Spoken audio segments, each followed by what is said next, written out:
Hello, and welcome to Mind Your Head, a space for people to share their stories, talk openly and honestly about their own mental health challenges, and to give some listeners some comfort in knowing you're not alone. We acknowledge the traditional custodians of the land in which we record this podcast, the Gubbi Gubbi people. We pay our respects to their elders, past, present and emerging, and extend that respect to all Indigenous peoples.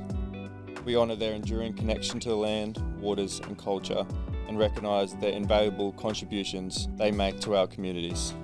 Always was, always will be Aboriginal land. Jansen, welcome to the podcast, mate. So glad to get you on today. We almost made this happen a couple of months ago. But yeah, I'm super pumped. I've actually been a big fan of yours for a while, and I think one of the things that I love about your content is actually your energy. In all your, whether it's your cooking or your business or whatever you're doing on your content, I always find it so infectious, your energy. And every time, if I'm being honest, every time I'm watching it on my phone, it always makes me smile. And I'm like, oh, sick. Like, he's having a good one today. I love it. Whether it's your cooking page, because we'll get into it, because I love cooking, and cooking's been sort of my therapeutic practice that I do that sort of helps me with my mental health. What's been sort of going back? What's been like the energy like in your household growing up? Have you always been who you are today? I don't know. I guess like for me, I grew up like just with my mum and my sister. Like my dad left when my mum was 3 months pregnant with me because he didn't want a second child. Whether like that was me or somebody else, like it was me at the time.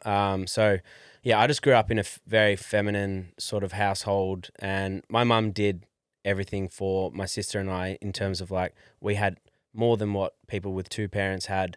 However, I don't think I was able to really process it at that young age, what I was missing out on. Like, I'd go over to friends' houses and they'd have, relationships with their dad, and I'd always have that like missing piece. But yeah, mum was incredible. Like we went overseas and like all that sort of stuff. And I guess it's interesting when you look back at your childhood, so many things replay on your head and go, oh, that's why I'm like that, or that's why I see that way because of how I was brought up. And it's so interesting when you meet another person, they've also had their own experiences when they've grown up. So then you're like, I don't understand why you see it that way, especially when you're going into relationships, right, with like another person. Like bringing those two people together with two different upbringings, two different experiences, like they're not always going to be the same. And then that's when it's like you can like sort of butt heads with somebody. Yeah, that's the challenge, isn't it? Like, huge challenge. Yeah. But it's, I don't know if we're steering off topic here, but you said, what was it like growing up? I mean, I guess I had a great childhood with sort of like being looked after by my mum and stuff. But then that whole aspect of missing out on like having a father and then being bullied and all that kind of stuff because I was more feminine and like in touch with my emotions. Like I'm a very sensitive, emotional person. Maybe that's because I was brought up in a feminine environment. I always, felt like I was missing out on, certain things. And how do you think it sort of affected you as a kid? I actually didn't know that you sort of grew up without a father. I can imagine that, sort of later in life, did it, how heavy did it affect you? So when I was a kid, like I pined for like validation and for acceptance to be a part of like, to be one of the boys, like to be invited over to play Xbox or PlayStation, because that's what we used to do as kids. Yeah. Now that everyone's on iPads and phones and no one's outside playing on tricycles and playing with balls. Climbing trees and stuff like that. It's nuts how everything's changed. Yeah. But yeah, I always wanted to be, so the boys, like my friends who I thought were my friends at the time, would always make me do something. And so I was always constantly getting in trouble because I'd be like, yeah, I'll do it, like so I can go to the acceptance. Yeah. I used to do everything for acceptance, validation, because I feel like a part of me, I didn't feel worthy to be accepted or loved, even though my mum did. There was a part in my brain, and I didn't understand it until, later on in life, that my dad left and he'd never wanted me, and like, you know, that sort of feeling of not being, you know, worthy of someone's love, or being accepted, because like, you know, so then that whole rejection thing was like, I can't be rejected. I've just got to do whatever I can to be accepted. You know what I mean? Yeah. So yeah, I was severely bullied, like going into high school and things like that. And I guess it probably didn't really help. So my mum had a talent agency. So I grew up like a child model and on all that sort of stuff and TV. So like I was always in the limelight, and kids were always, you know, hanging shit on me like, oh, I saw you in the magazine. Or the biggest one for me was I was in this show called Summer Heights High when I was 11 years old. And that came out year 7, like first year of high school. And my role in that, I don't know if you've seen it. Have you seen it? Yeah. Okay. My role in that was Sebastian, right? And I was dating Jamae, who's Chris Lilly in real life, who is actually a guy but was playing as a girl. I went to an all-boys private school. So you can just imagine like what I was copying, right? Like all of the terms. You never think about that when you're watching today. Like, you never thought about the backlash of it. Instead of going, what an amazing thing is on, you know, on TV doing these things. It's just like chronic bullying. School is already like a Yeah. hard time for everyone. Oh yeah. So for them to have something to grab onto, as you know, like they just like bashed me for it. Like Yeah. I had like, again, because of that need for being accepted and wanted, I would do anything to like sort of push those comments away so that I could feel like I was part of the group. I was always the one that was bullied. You know, like I had money extorted from me. Like I was bashed a few times. When you were just a kid. Yeah, like when I was like 13, 14, growing up, pretty like bad stuff, you Yeah. know, like I was in circles because of this acceptance of me wanting that. I got myself into like the wrong circles, and then they turned, and then like, yeah, fights and stuff. Wow. And yeah, I don't know how to keep going with that, to be honest, but yeah, school's a tough time. Oh yeah, I bet. And like even mentioning sort of Summer Heights High, like how long were you in the CV show for the whole season? So I was only in there for like 3 episodes, but Yeah. it was like the start, the middle, and the end kind of the actual show. And yeah, so that came out right when I went to high school. Did you resent that? Just because of the backlash that came with it, did you resent being in that show? I don't know if I resented it, but I was just like, it was just fuel to the fire for why I was getting picked on even more, even though I was already like more feminine and stuff, like, and you know, going to school like with like boys want to be boys. I was trying, you know, to fit in, to do the sports, to do this, to do that. But deep down, I obviously as a kid, I didn't really understand. Do you know what I mean? Until you look back at it now. And I say this all the time, but I don't know if you've ever seen the interview with Oprah. I don't know who she was getting interviewed by, but and don't quote me on what she said, but something about her childhood and with her dad and like her upbringing, how it was terrible. She said it was the best thing that ever happened to me because now I'm in a position to be able to impact millions of lives and be the person that I am. So I never look back now and go, I wish that never happened, because it happened. It happened the way it happened, and it was meant to happen that way. But I've grown from being that little boy, that little scared boy where I was constantly bullied and pining for validation into the man that I am today. And I would never change it for a thing. Yeah, it's almost getting rid of that victim mentality and thinking, oh, why did this happen to me? And it's just thinking like, not good that it happened to me, but it's happened to me for a reason. And I can use it, you know, to help other people. Or you're obviously a much stronger person because of the things that you've gone through. Everyone is. Everyone is. Like I watched I'm a big fan of Tony Robbins, and he did this. He's got this Netflix thing out, and this girl stood up and he was like, oh, so what are you going through? And she was like, my dad's never been around. Like he's never wanted to be a part of my life. And you know, she's always, it seems similar to your story, like she's always seeking that sort of extra validation and stuff like that. And she's so motivated and driven, and her mum was there, and Tony's like, get your mum to stand up too. And they're both talking to Tony, and he said to her, you wouldn't be the person you are if your dad didn't bail on you. You wouldn't be how driven and motivated you are and like driven to succeed. You wouldn't be this strong woman if your dad didn't actually bail on you. And it's just like flipping that sort of perspective and how you view your current situation. And she was just like, yeah, I guess I wouldn't be as driven as I am if my dad didn't bail. And he's like, yeah, you should call your dad and tell him thank you. And she's like, never once would ever say thank you to him. And apparently she called him, said thank you, and then their whole relationship's different. He apologized for not being around, and he just got someone to sort of see a different perspective around their whole life, and it just shifted so quickly. It's amazing. Yeah. I don't necessarily hate, because that's a very strong word, him. Like, I've tried to make connections and that in the past, and it's always like just nothing comes to fruition of it. But I never hate anybody. Do you know what I mean? Like, I always feel and believe that everyone is always doing the best that they can with the knowledge that they have, you know, at that time. And 100%. Then, you know, so I don't know what happened really, but that's just my experience and my viewpoint of it. And my sister's the same. Like, we always think back and it's like, okay, so that's what we think happened. How can we dig deeper as to figuring it out, or not figuring it out, but like then going, okay, that's how that impacted me. And yes, still sometimes that will come up.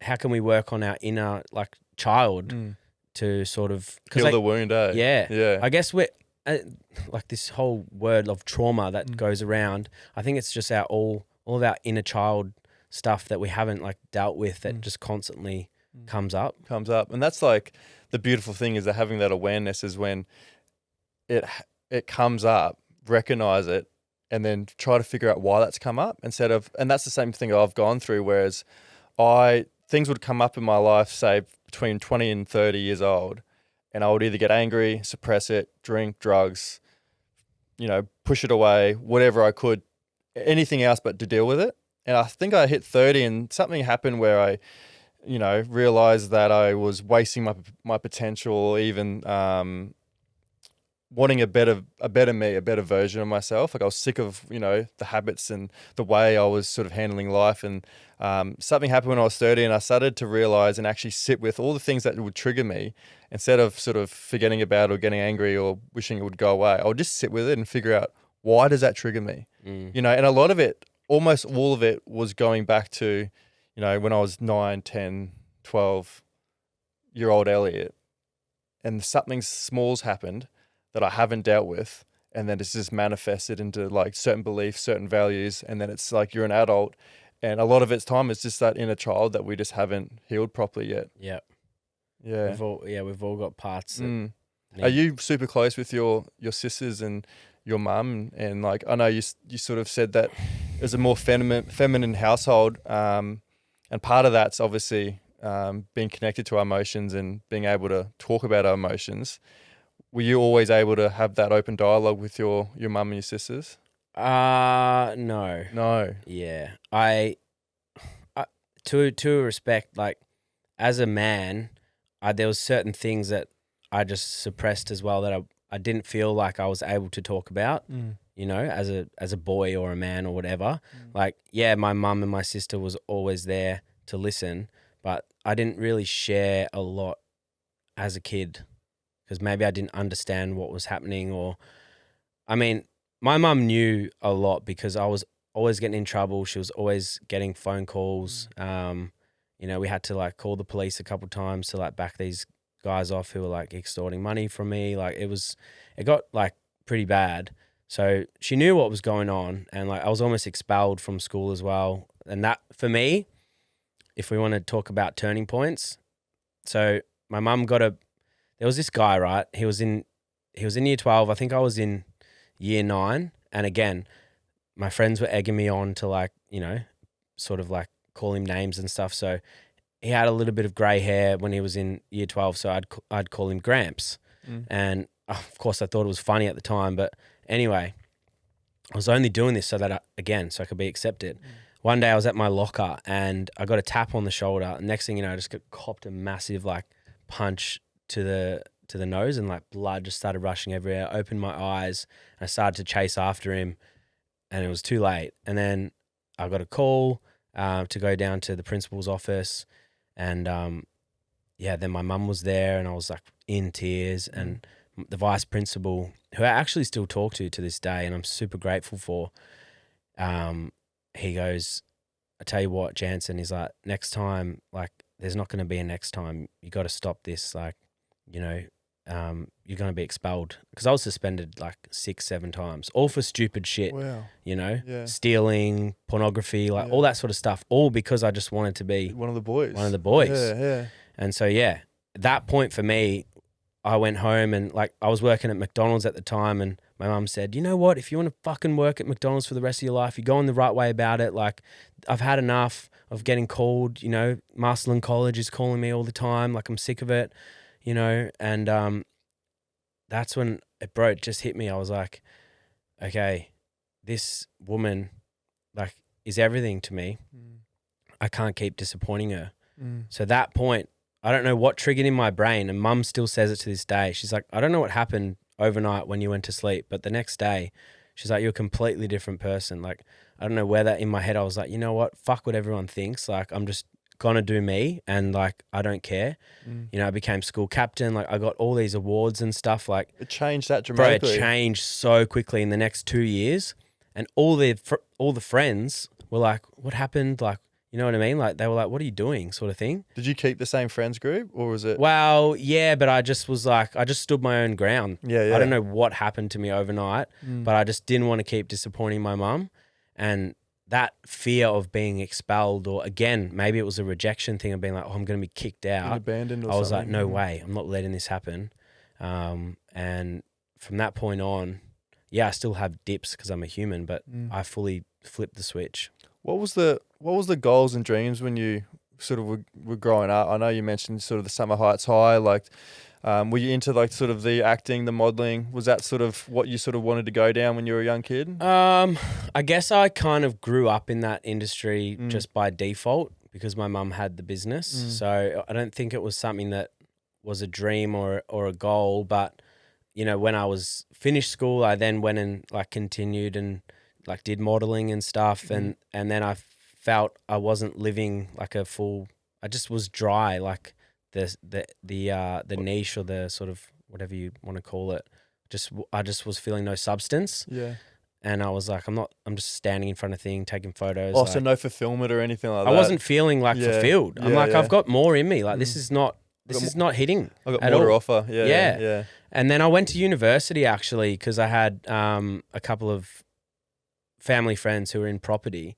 And so I was like, I went to university to study that for 3 months. And again, I was like, this is so dry, so boring. I'm doing it for money. And I went overseas. And then I deferred my university every single 3 months and then cancelled it. I lived overseas for 3.5 years in Germany and went to Europe, like did the whole thing. And that changed my whole life. Really? That traveling? That traveling changed my whole life. In what way? I just felt a sense of like freedom and just I could be who I wanted to be. I was in places where nobody knew who I was. I could actually be myself. I could be whoever I wanted to be and I wasn't being judged.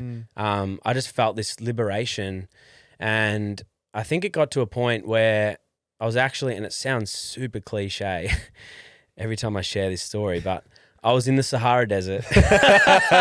Legit, I was in the Sahara Desert in Morocco, and I was, it was like 2 a.m. and we were camping at the bottom of this sand dune, and I woke up in the middle of the night and I just had this feeling that I just wanted to climb this sand dune. Are you on a tour? Are you by yourself? Yeah, on a tour. Sorry. On a tour, yeah. Not just, just roaming. Just on a roaming camel. in the desert. Yeah. Oh, it sounds not real, but it's real. So I was climbing this sand dune. I was so determined, and I've always been super determined, like, in my whole life to just like, again, be accepted, or I've just been like, no, I'm going to keep going, going to do what I can, you know, to prove that I'm good enough or worthy. Yeah. And so I don't know if you've ever been to like the snow or you've been like in It's like quicksand. You're going like 3 steps up, 2 steps down. Feels like you're getting nowhere, right? And I kept going. And I got to the top, and all you could see was like just dunes of sand, and you could like see this little particles of sand just like blowing off the top of the peaks. Super silent. And at that point, it was the first time in my life where it was just pure silence, and all I was with was my own thoughts. And I just sat there. And I thought, what am I doing? I'm traveling and I'm experiencing, yes, but I have something more to give to this world than just existing and experiencing. So it was at that point I decided to start making my way back to Australia. And, I had a big passion for nutrition and things like that. So I was like, I've got to share this with the world. Like I have to start a business or like start sharing online. And then, a few weeks later, I returned to Australia after like 3.5 years. It almost sounds like a crazy awakening. It was. Like a rebirth almost type of thing. It's like something on the movies, to be honest. He was in the Sahara Desert and he was on top. Yeah. But that's exactly what happened. And I tell everyone that moment in my life was changed everything. And then when you came back, where did you go? What did you do? Yeah. You got a passion for nutrition. I came back.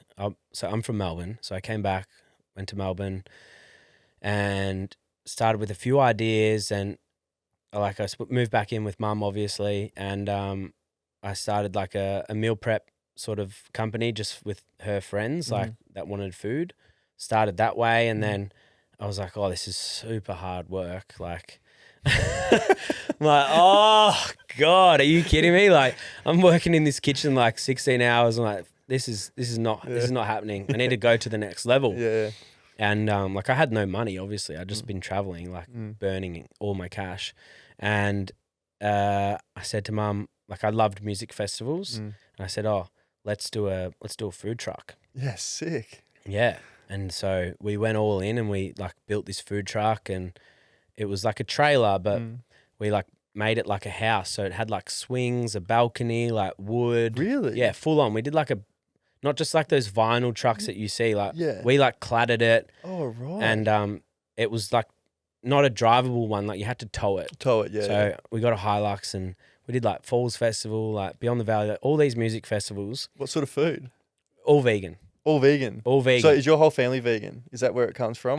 No. So again, it was in Africa again. I was actually in Lesotho, which is a country inside of South Africa. And I saw a cow being... couldn't do it. For me, that was it. Couldn't do it. For me, that was it. It's hard to say that now because I'm not vegan anymore, but that's what did it. And I was vegan for 10 years. Were you? Yeah.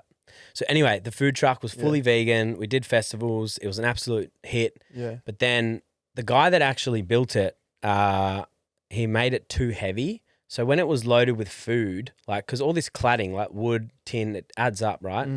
And the Hilux could only tow 3.5 ton, but when it was full, the trailer was like on the ground, man, like sagging. Like it was like 5 ton almost with food and avocados and all this shit we had in there.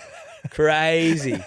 Bro, I remember one festival, listen to this, we would do like smashed avo and stuff. We were at Falls Festival and it was meant to be a mint weekend. The weather was meant to be good and it was just raining all weekend.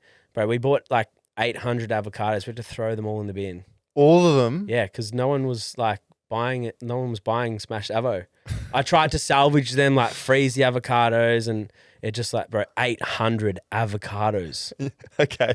And then... Think about it. That one box is 20. Think about 800. I don't want to. No. I don't want to. Oh. So you got to there and was like, all right, I can't do the food truck. What's that? You got to that point. Yeah, so then we couldn't do the food truck because it was too heavy. Yeah. So we were like, we're going to put this inside like a warehouse and do a full cafe in there. Nice. So just park it there so it doesn't have to move. Anyway, we did that and then we were paying rent, but the guy that we were subleasing off wasn't paying rent to the main guy. Everyone got evicted, blah, blah, blah. Sold the food truck, managed to like make a profit on it, which was great, and then put that into like a cafe. Yeah. So build a cafe from like scratch. It was like an empty shell. Yeah. We built like a Bali hut inside, and like because we used to go to Bali a lot because with festivals it's seasonal. So every time it was winter, Mum and I would just like we'd go to Bali. Sick. You know. Yeah. So we loved Bali. Yeah. So we built like a Bali hut. You know, like with the straw themed and everything. theme and everything inside this place, and it was absolutely pumping. Like, had that for 2.5 years. Like, you know, had everything so dialed. SEO. You know, every time you'd type vegan in, would come up number one. Like, killed it. And then COVID came.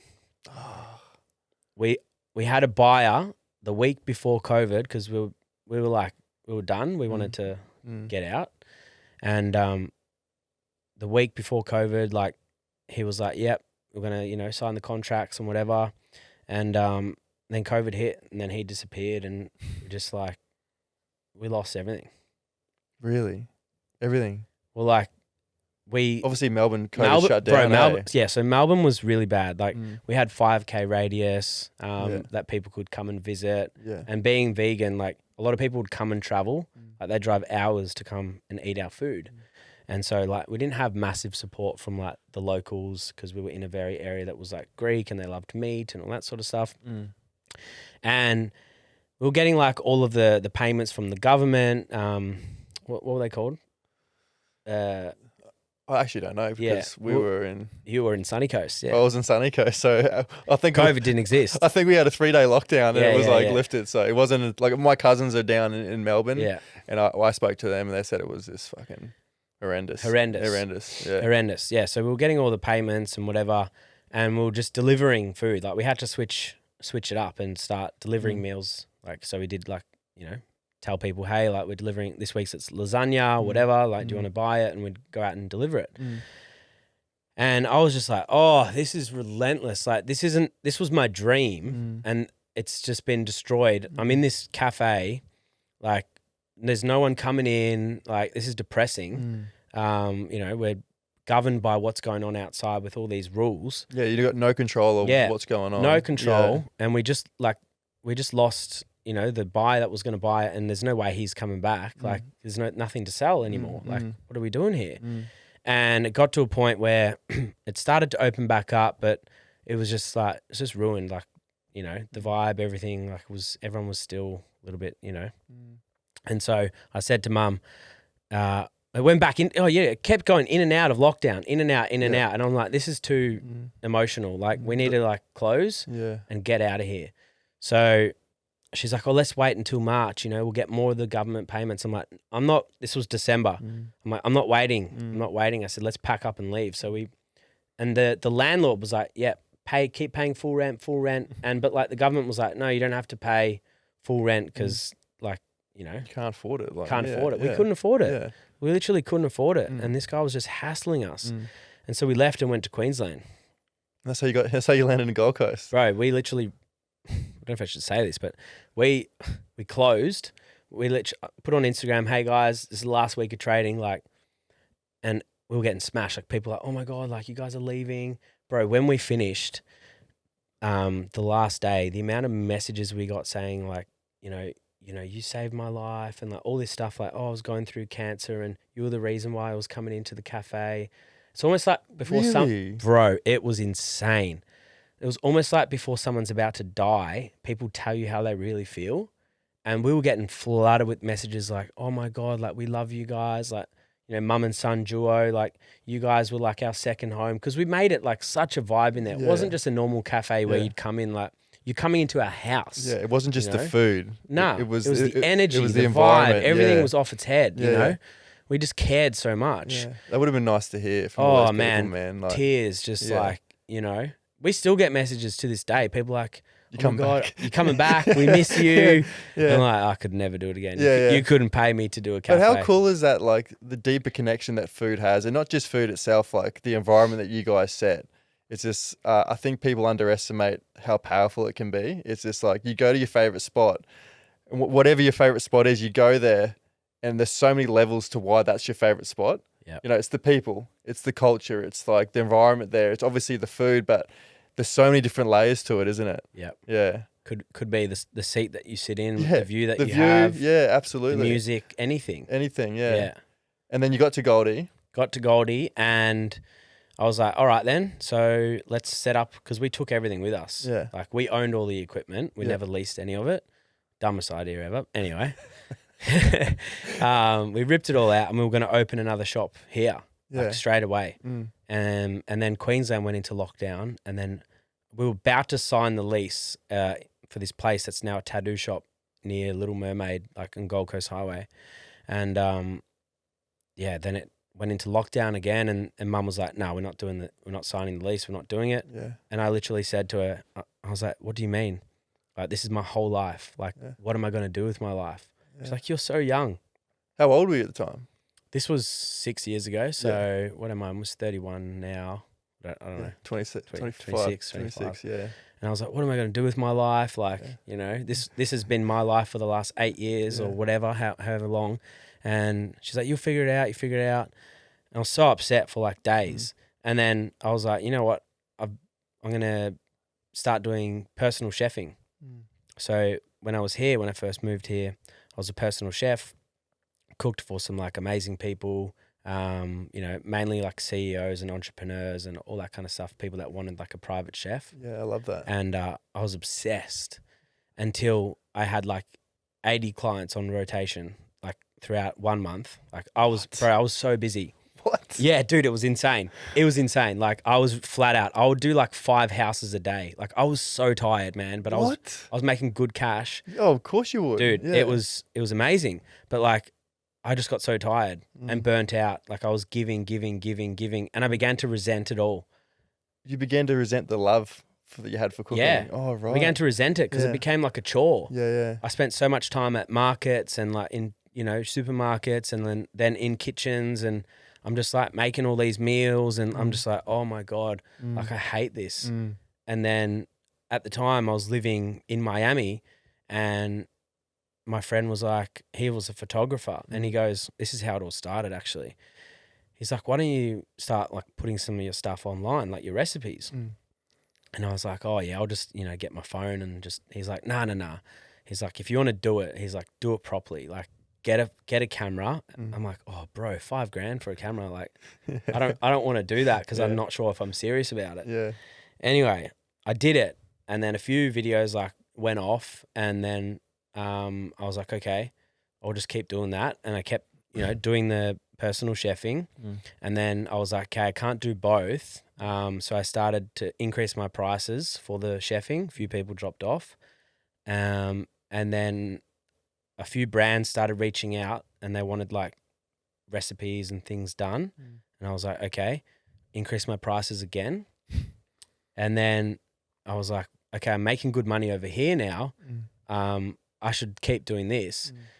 Tripled my prices. 2 people stayed on. So I was like, sweet. And then, then just got into like doing Instagram. Like I did that for like a couple years just on the food page.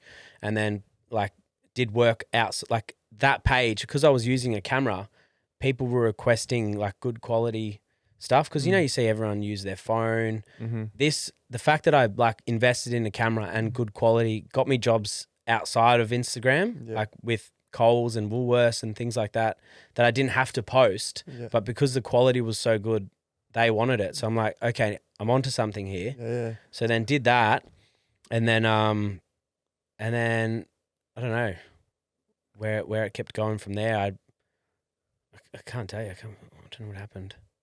Just went all in. Yeah, just went all in. Yeah. Oh, I had a really big person here on the Gold Coast reached out, and they wanted like their meals and stuff done for their app, and that kind of like then became like a full-time thing for me. Yeah.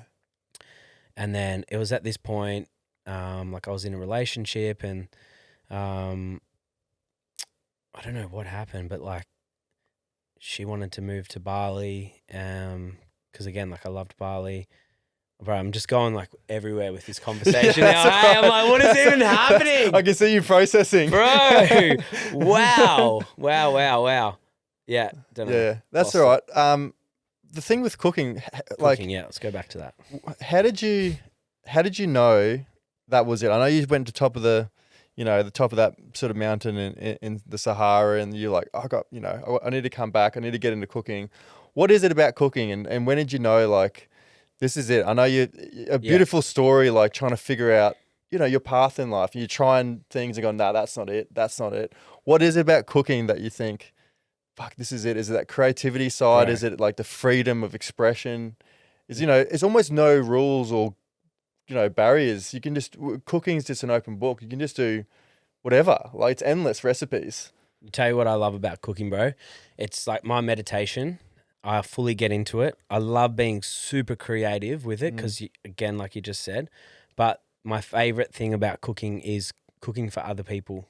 Oh, right. I love it when I've like put all my love and energy into a dish and then someone's eating it and just like watching them eat it. Like, that's my favorite thing in the world. Could just be Really? a simple like dipped chocolate strawberry, but then watching them eat it, fuck. It's your drug, eh? Bro, Yeah. it just lights me up so much. Yeah. I Knowing love that like I've put everything into that and now you're consuming it. Yeah. Oh, nothing more liberating. That's what I love about cooking. Really? That's it. The service to others. Service to others. Yeah. I love pleasing others. Yeah.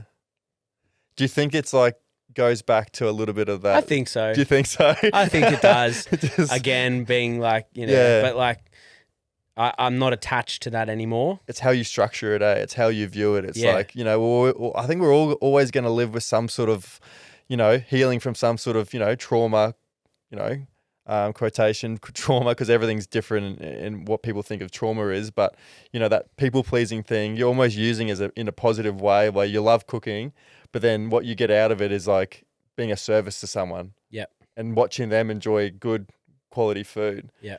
I know you mentioned that you were vegan. Yep. You're not now. What was the change?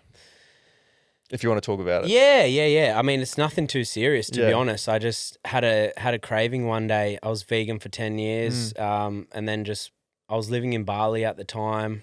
That's a whole nother chapter of my life, which again is put me to where I am today. But yeah, I just had a craving for fish and I just listened to my body and had fish, and then I was just eating fish and then had chicken and then had a craving one day for meat, and then just that was it. There's no real like I got nothing to say. Yeah. When people ask me, they're just like, "Oh, that's it." I'm like, "That's it." I just listened to my body. Your body, I don't know, like You didn't feel attached to it, or you didn't feel like it was part of your identity being a vegan or anything like that? Was it hard to sort of like shred away that label? that could also be something, hey, because like I've got vegan tattoos everywhere, like that was my whole identity. I built a whole personality off of being this vegan guy. I had long hair, like, do you know what I mean? Like Vegan cafe, like everything. You're the vegan guy. The last 10 years, Yeah. that was me. And I don't know whether subconsciously I was like, oh, I'm so over this. Like I've been through a couple breakups and I was just like, oh, I just need to reinvent myself, or just what it was. But, like being vegan, it was amazing. But, you go out and it's limiting socially in terms of like, and this is nothing against being vegan at all, because like I still respect the community and everything like that. But when you'd go out, you can only have like a certain few things. Now, not being vegan, like I just feel like a weight's been lifted off my shoulders, and whether because I was holding on to something, of trying to be this person or whatever, now you go out to dinner and I can just have whatever I want and relax, and like, again, nothing against. Yeah. No, well, veganism at all. my older brother's, he was vegan for about 12 years. He went through the stage of sort of the animal cruelty, and he was sort of getting the family onto it. I think I was the only one in the family that that didn't budge. Yeah. But this, like, for me, I can't see animals. I'm a bit of a hypocrite in that way. Like, I'd rather be naive about it. Yeah. I can't see animals dying. I can't. I go out to work and you see like roadkill on the side of the road, like kangaroos and stuff. I can't look at it. Like, which is a hypocrite because I eat meat.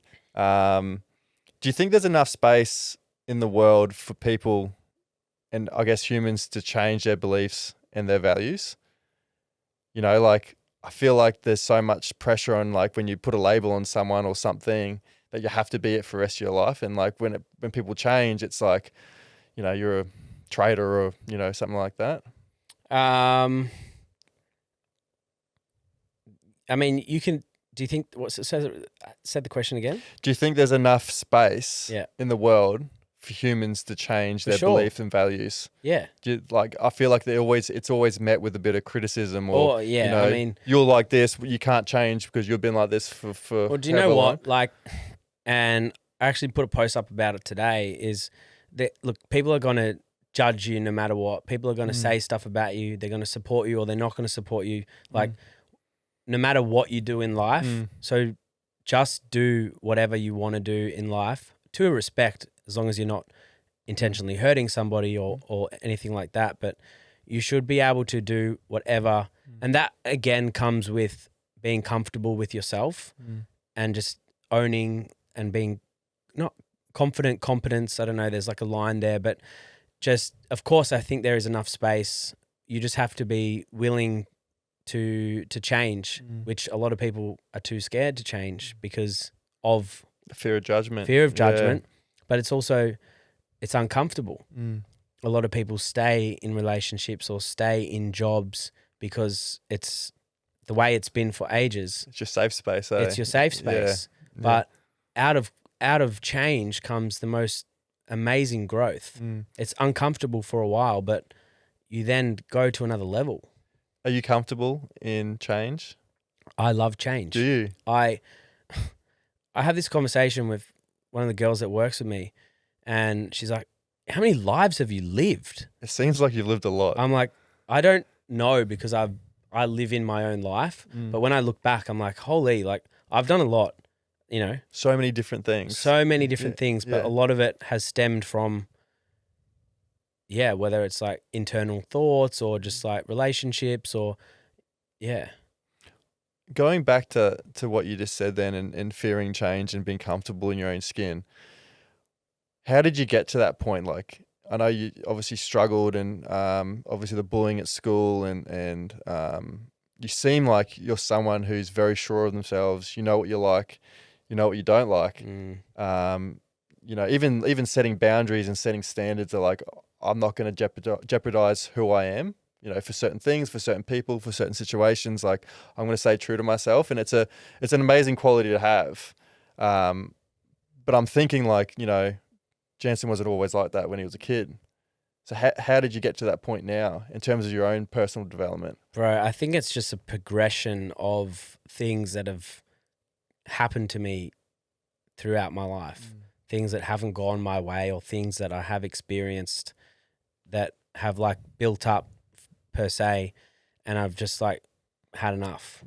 I'm now in a point where I'm just like, I actually don't care. Like, I'm not going to that dinner to sit at the table because I know that person's I'm not gonna do it. I'm not doing it, sorry. Like, I'm not doing anything that is not going to like, it's gonna make me feel a certain way that like I'm uncomfortable. Like, again, maybe that's contradictory. Like, I love change and whatever, but I don't want to be a certain level of uncomfortable. Like, if I don't want to be around that person, I'm not going to put myself in that situation to then go through that on purpose, knowing that I'm going to feel those emotions. I'd rather just not be there. That negative. Yeah, I don't want to be there. I don't know. Yeah, I think it's an accumulation of like breakups and things not going my way, where I've just now don't give a fuck. Do you feel like you're very resilient? I feel like I am. Yeah, you do. Yeah. Like, I definitely feel every time I go through something, I get stronger. You do. Yeah. Like, I don't want to keep going back to this whole breakup thing, but every breakup that I've been through, I've completely transformed, and just, I feel like I've been a better version afterwards. Wow. Yeah. That's incredible, because breakups, breakups are the... Oh, bro, like, put me through the absolute ringer. Like, I've only been in 2 serious relationships in my life, but both of them, like, when I love someone, I love hard. Like, I'm fully into it. And then when it's not happening anymore, like, I go in a downward spiral, and I'm so upset and just like, I can't believe it. But then when you view it after some time, that's why that had to happen. That's why, you know. Are you always good at analyzing things? Because it seems like you're very switched on when it comes to like certain situations in life. You're very good at sort of thinking back and going, that happened because of that. Yeah, I mean, I've never been asked that question. Am I good at analyzing things? So I guess I am. It seems like you are. I guess I am. Yeah. I mean, I don't like to overanalyze though, because then you're just thinking about that too much. But like, I can view a certain thing and be like, oh, that's definitely why me and her, or like that business didn't work, or like I'm super glad. I love that. It's a great quality to have. Yeah. I don't like to hold on to stuff. Yeah. And back to what I said earlier, I never hate anybody. You know what I mean? Like, again, everybody's doing the best that they can with the knowledge that they had. You just weren't compatible. When did you realize, or first realize, that your mental health needed attention? I know it would probably go back to when you're sort of a young kid getting bullied at high school. What was your sort of knowledge around mental health then? Did you have feelings of depression, and I guess how deep and dark did it get for you? Yeah, I mean, if you want to talk about it. Yeah. The constant, like, the bullying and having to pine for this validation and acceptance up until when I was 16 was tough, you know, going through constant, like, getting beaten up and things like that. There was points where, and I don't share this often, but there was definitely points where I didn't want to be here. So I'm like, what's the point? Like, you know what I mean? Like, I didn't want to be on this earth or this planet, but the thing that kept coming back to me was my mum's voice. Like, I can't explain it. I don't know, but like, her voice in the back of my head kept me going. Was your driving force? Was my driving force. Yeah, She's like, was and still is like my rock. You know, if it wasn't for her, I wouldn't be the person that I am. Do you think that was your rock bottom during that time in your life? 100%. It was, yeah. Yeah. What were some of the sort of, you talked about your mum's voice, that was sort of your driving force. Was there anything practical that you were doing, maybe some tools and tips that you're sort of doing to help, get you out of those dark spots? I mean, your turning point was like, being expelled really was a massive turning point for you. Were anything else that you sort of dove into was, I don't know, either exercise or obviously eating healthy? I know you're a vegan at the time, but were any of those things that you sort of covered? Definitely fitness. For fitness, me, was it? The way that I went down and that I still do to like release is through fitness. It was never like drugs or substances or things like that. Yes, I enjoy myself, but my way was always through running. Running for me changed my life. Really? Yeah. In what way? I'm not I got mates that got run clubs down here and that sort of thing. And when I was playing rugby, all we did was run. And I remember when I stopped playing, I was like, I almost got burnt out from so much running. Yeah, when I stopped playing footy, I was just like, the last thing I'm going to be doing is running. I want to do other things. So I got into swimming and boxing and other avenues of fitness rather than just the running. What do you love about running? For me, running is the only thing where I can actually switch off and just be with my own thoughts. No phone, no music, just like, that's it. My breath, I have to focus on that. And every time I've had some sort of feeling or a bad email or whatever it is, I go for a run. The first 30 minutes is like the hardest part ever because you're just processing. But when you break through that, for me personally, I just get like quiet, peace, noise. I'm just one with myself when I'm running. Running is the only thing that, because I'm also traveling, I'm like moving like with my legs out in nature. Like I like to go out to Currumbin Valley. For me, like that's like my de-stress, like get rid of anxiety disconnect because it's like I've got no phone on me. Just out there running. There's no connection to anything but my body, my thoughts, my mind. Yeah, it's a beautiful thing, isn't it? Like in all your senses there, what you're hearing, what you're smelling, what you're seeing, especially out in nature there. It's amazing, eh? And that's the thing, like it seems like that's your form of meditation. I know a lot of people still are sort of struggling and going through certain things with their mental health. It's like when you say the word meditation, a lot of it's like we're in a chair like this or we're in somewhere, you know, and it's all quiet. And a lot of time when you're going through it, being in your own thoughts can be the hardest possible thing ever.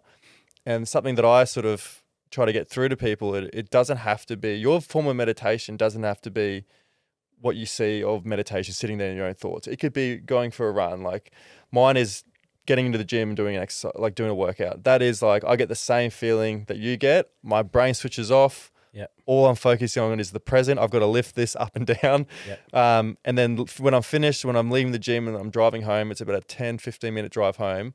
That drive home is the most euphoric feeling.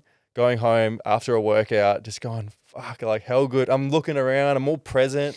I'm not worrying about what was happening in the past or dwelling over the future or anything like that. I'm looking around and actually being more present and going, fuck yeah, how good's life. And there's something that I sort of like to tell people. It's like, you got to find your own thing. Like my fiance at the time, she likes, you know, going to Pilates, or she likes, you know, taking the dog for a walk on the beach. Like that's her time that she gets to, you know, be at peace, be with her own thoughts, relax, do her own thing. And I think that finding your own thing is such a massive key to your own mental health, and not just trialing. Like you said, you've tried so many things in your life to find, you know, the shoe that fits. The same thing with your mental health. Like I think people try one thing and go, oh fuck, like, you know, this is going to be me forever. Whereas the skill is just keep trialing different things to help your mental health, and you'll get it one day. Like eventually you'll find that one thing that you go, oh yeah, this is it. This is what Jansen was talking about. Yeah, exactly right. Find that one thing that works for you, and just then you have it for the rest of your life. Right, back to like the whole running thing though. Like when I moved here, I did a lot of crazy challenges and stuff, like running challenges and things like that. What'd you do? To raise awareness for mental health and suicide. Love that. But I also did that for myself because I wanted to go to the edge. Like I really wanted to punish myself, and I just wanted to suffer for like a certain period of time. So 2021, I did 100-mile around the Gold Coast, like through the whole, like everywhere. That was like 19 and a half hours of just like pure, I was struggling. That I break down in tears. Like anyone you ask who's done like ultra marathons and things like that will tell you like they're very, very emotional sort of things. Yeah. And 90% mental. Yeah. Isn't it? 100%. Yeah. Like I went into that injured, and it was just pure suffer. Yes, I was raising awareness and raising money and that, but I also, it was for myself too. I wanted to go to the dark. I wanted to go really, really deep. I really wanted to process. You know, when you asked me before about, you know, have you ever been to the dark, and like, oh, that's right there. You know, like I was trying to find that. Why? I just wanted to dig. Yeah. I don't know. Again, like moving here as well, like I could reinvent myself again. Coming from Melbourne, nobody knew me here, but for some reason I still had thoughts of like, I've got to do this, I've got to do that, like the validation. You're still searching for something. I was still searching for something. And then I did another one, like a year later, I did 250 Ks around a track, which was 625 laps. It's 31 hours of like pure like. That's mental. Yeah, pure mental, like in a circle. You know, I'd change directions every just to mix it up. 12 and a half kilometers to mix it up, but also for your hips. Oh, of course. Yeah. But that one was easier than the 100-mile one. I just got to a point, it was 24 hours. I think it was like 210 kilometers, and I was just over it. I just wanted to go home. And the next 30 or 40 kilometers were the hardest. But I used to do those, yes, to raise awareness, but I also used to do them because I wanted to go to a really dark place. I just wanted to be there. I wanted to be in the dark. I just wanted to shut everything off from the world. Again, that form of just like, nothing else matters but here right now, but like real heavy thoughts. And so many people ask me even still, they're like, oh, when's your next big challenge? When is it? I'm like, I don't need to do that anymore. Like, you know, yes, I was raising awareness, but I don't need to do those crazy challenges anymore, because right now in my life, I'm at a point where I'm focused on other things, and I'm a little bit I'm more happy than what I was back then, even though I was viewed as this like happy guy and all this shit. Internally, I probably wasn't. Now I don't do that stuff anymore because I don't need to. You know what I mean? What did you learn about yourself during those real dark when you're in the hurt locker? You want the pain. I wanted it. What did you learn about yourself? I just learned, like, I guess, like, going through all of that, like, my whole life was like cycling through, like I was getting flashbacks of like when I was a child or the bad things that happened to me. Like, what did I learn? How like resilient and like strong I actually am, that I can push through those barriers and just keep going. Like, I have a very, very strong like mindset, and that's come from when I was a kid, whether that was because I was pining to like be someone or be accepted. Like, I have pure determination, you know, like if I say I'm going to do something, I'm going to go and do it. You know, I'm just one of those guys. Like, I'll never set a challenge and not complete it.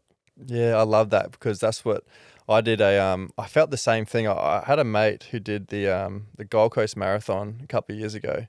And when I stopped playing footy, I didn't realize that I hadn't had a challenge. Nothing was driving me. Nothing was pushing me to my limits.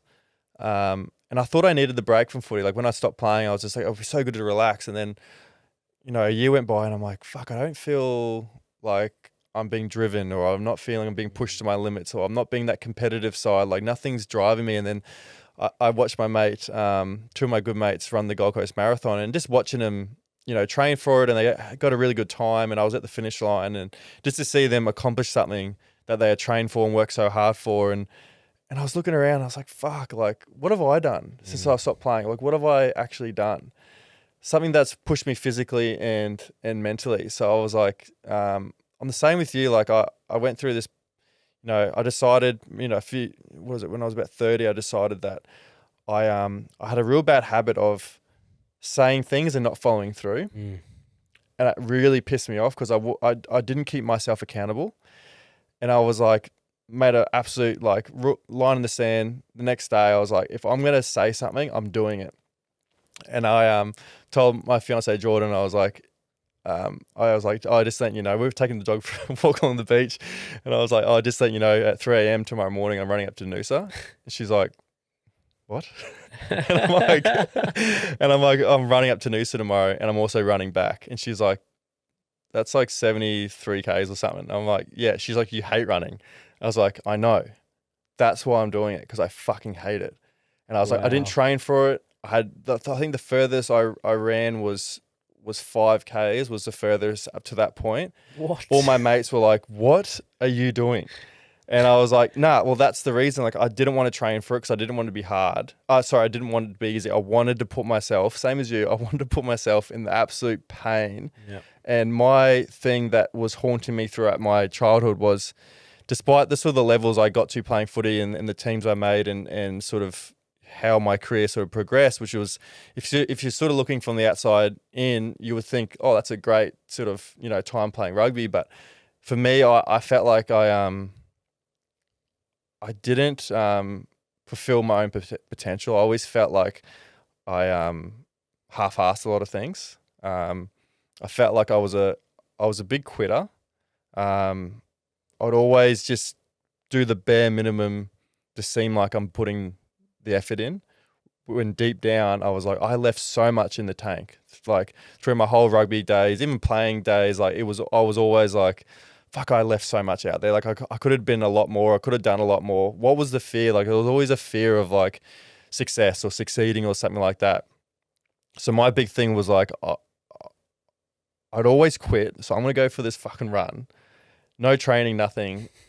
And my goal was to not quit. I don't care how long it took. I don't care how my body was afterwards. My whole goal was just to not quit. I wanted to put myself through the hurt locker and not quit.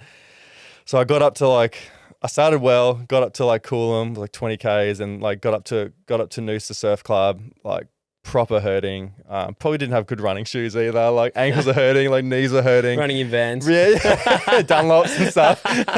And then got there, I was like, Jordan, meet me up there. So she had like bananas and hydrolytes and stuff. And she was like, you can get in the car and I'll just drive you home. And I'm like, I know that, but I got to do it. Like I got to get home. Like I will never forgive myself if I quit now, because it would just be a theme throughout my whole life that I'll quit when it gets hard, or I take the easy road when it gets hard, and I fucking hated that. And like even me thinking about me being a father, like I don't want to quit when things get hard, and I want to be an example for my kids that to push through it.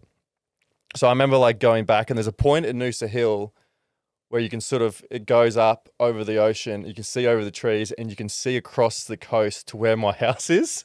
And it's like, and I wish I didn't see it, because I remember coming up over the hill just going, fuck, I have so much longer to go.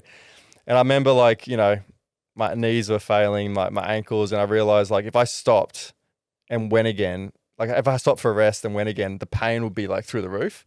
So I was like, I can't stop, because it's going to be more pain. So I was just like hobbling, and I got my phone on me, and Jordan's like calling me, and she's like, where are you? Like, it's 8 o'clock at night. Like, it's taking you ages. Where are you? I'll come pick you up. I was like, no.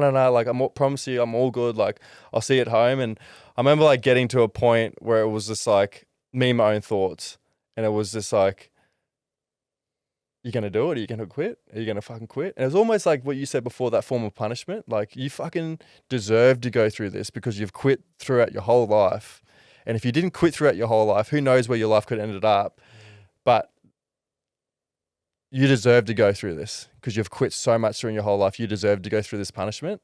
And I honestly felt like that. And I remember like getting to the finish line, walking the house, like Jordan's like walking behind me. She's like shaking her head. She's like, I was like, have you got the ice bath ready? She's like, yeah, I got the ice bath ready. Like laid in the ice bath, like my ankles were swollen, my knees were swollen. And I remember like laying in the ice bath, which was a crazy like thought to have. I remember laying there going, I could have done more. Even though like I was in so much pain, I was like, I wonder if I could have hobbled another 100 meters or another 200 meters. Like what's my limit? And now like the days following, like I couldn't walk for a week. Like I couldn't even go to work. Like my body was screwed. All the boys were just like, yeah, mate, like you're an idiot. But what it did was it shifted the goalposts for me, like where I thought I was capable of. And going back to what you said, you're doing those fucking crazy runs. It's like we limit ourselves so much to what we think we can achieve in life. And it's not until you do these things and like I was down here, what I think I could achieve physically, mentally, like that was mentally easily the hardest thing to overcome was that run, the inner thoughts and the inner demons that were going through my head. But the next day I was just like, well, the weeks that followed, I'm healed. My body's fine. Like I've gotten stronger from it. And I'm thinking, man, like I used to think what I could capable of was here. And what I've just done is just shifted the goalpost. And now I'm like, man, like I've shifted it up here. And then at the same time, I'm thinking in that moment of pain, I'm thinking I could have done further. And it's crazy. Like I heard Ned Brockman talk about it when he finished he was doing some insane race around the track. I don't know how, he was running for about a couple of days or something. It was ridiculous. And I heard him say that humans are way more capable of things than we, give ourselves credit for. Yeah. We can achieve so many things, yet we live life in the comfort, in the safe zone, in our happy place. And that real growth, that real development and how we evolve as humans is that like going through the uncomfortable hurt and the pain, and we put ourselves through. And I think that's one of the biggest lessons I've learned and takeaways from that. If I can do that, and I hate running. So if I can accomplish that on something that I fucking hate, what can I do with something that I love? And that's like sort of my driving force now is like knowing what I'm capable of. It's like I'm up here. What can we do with this podcast? Something that I absolutely love.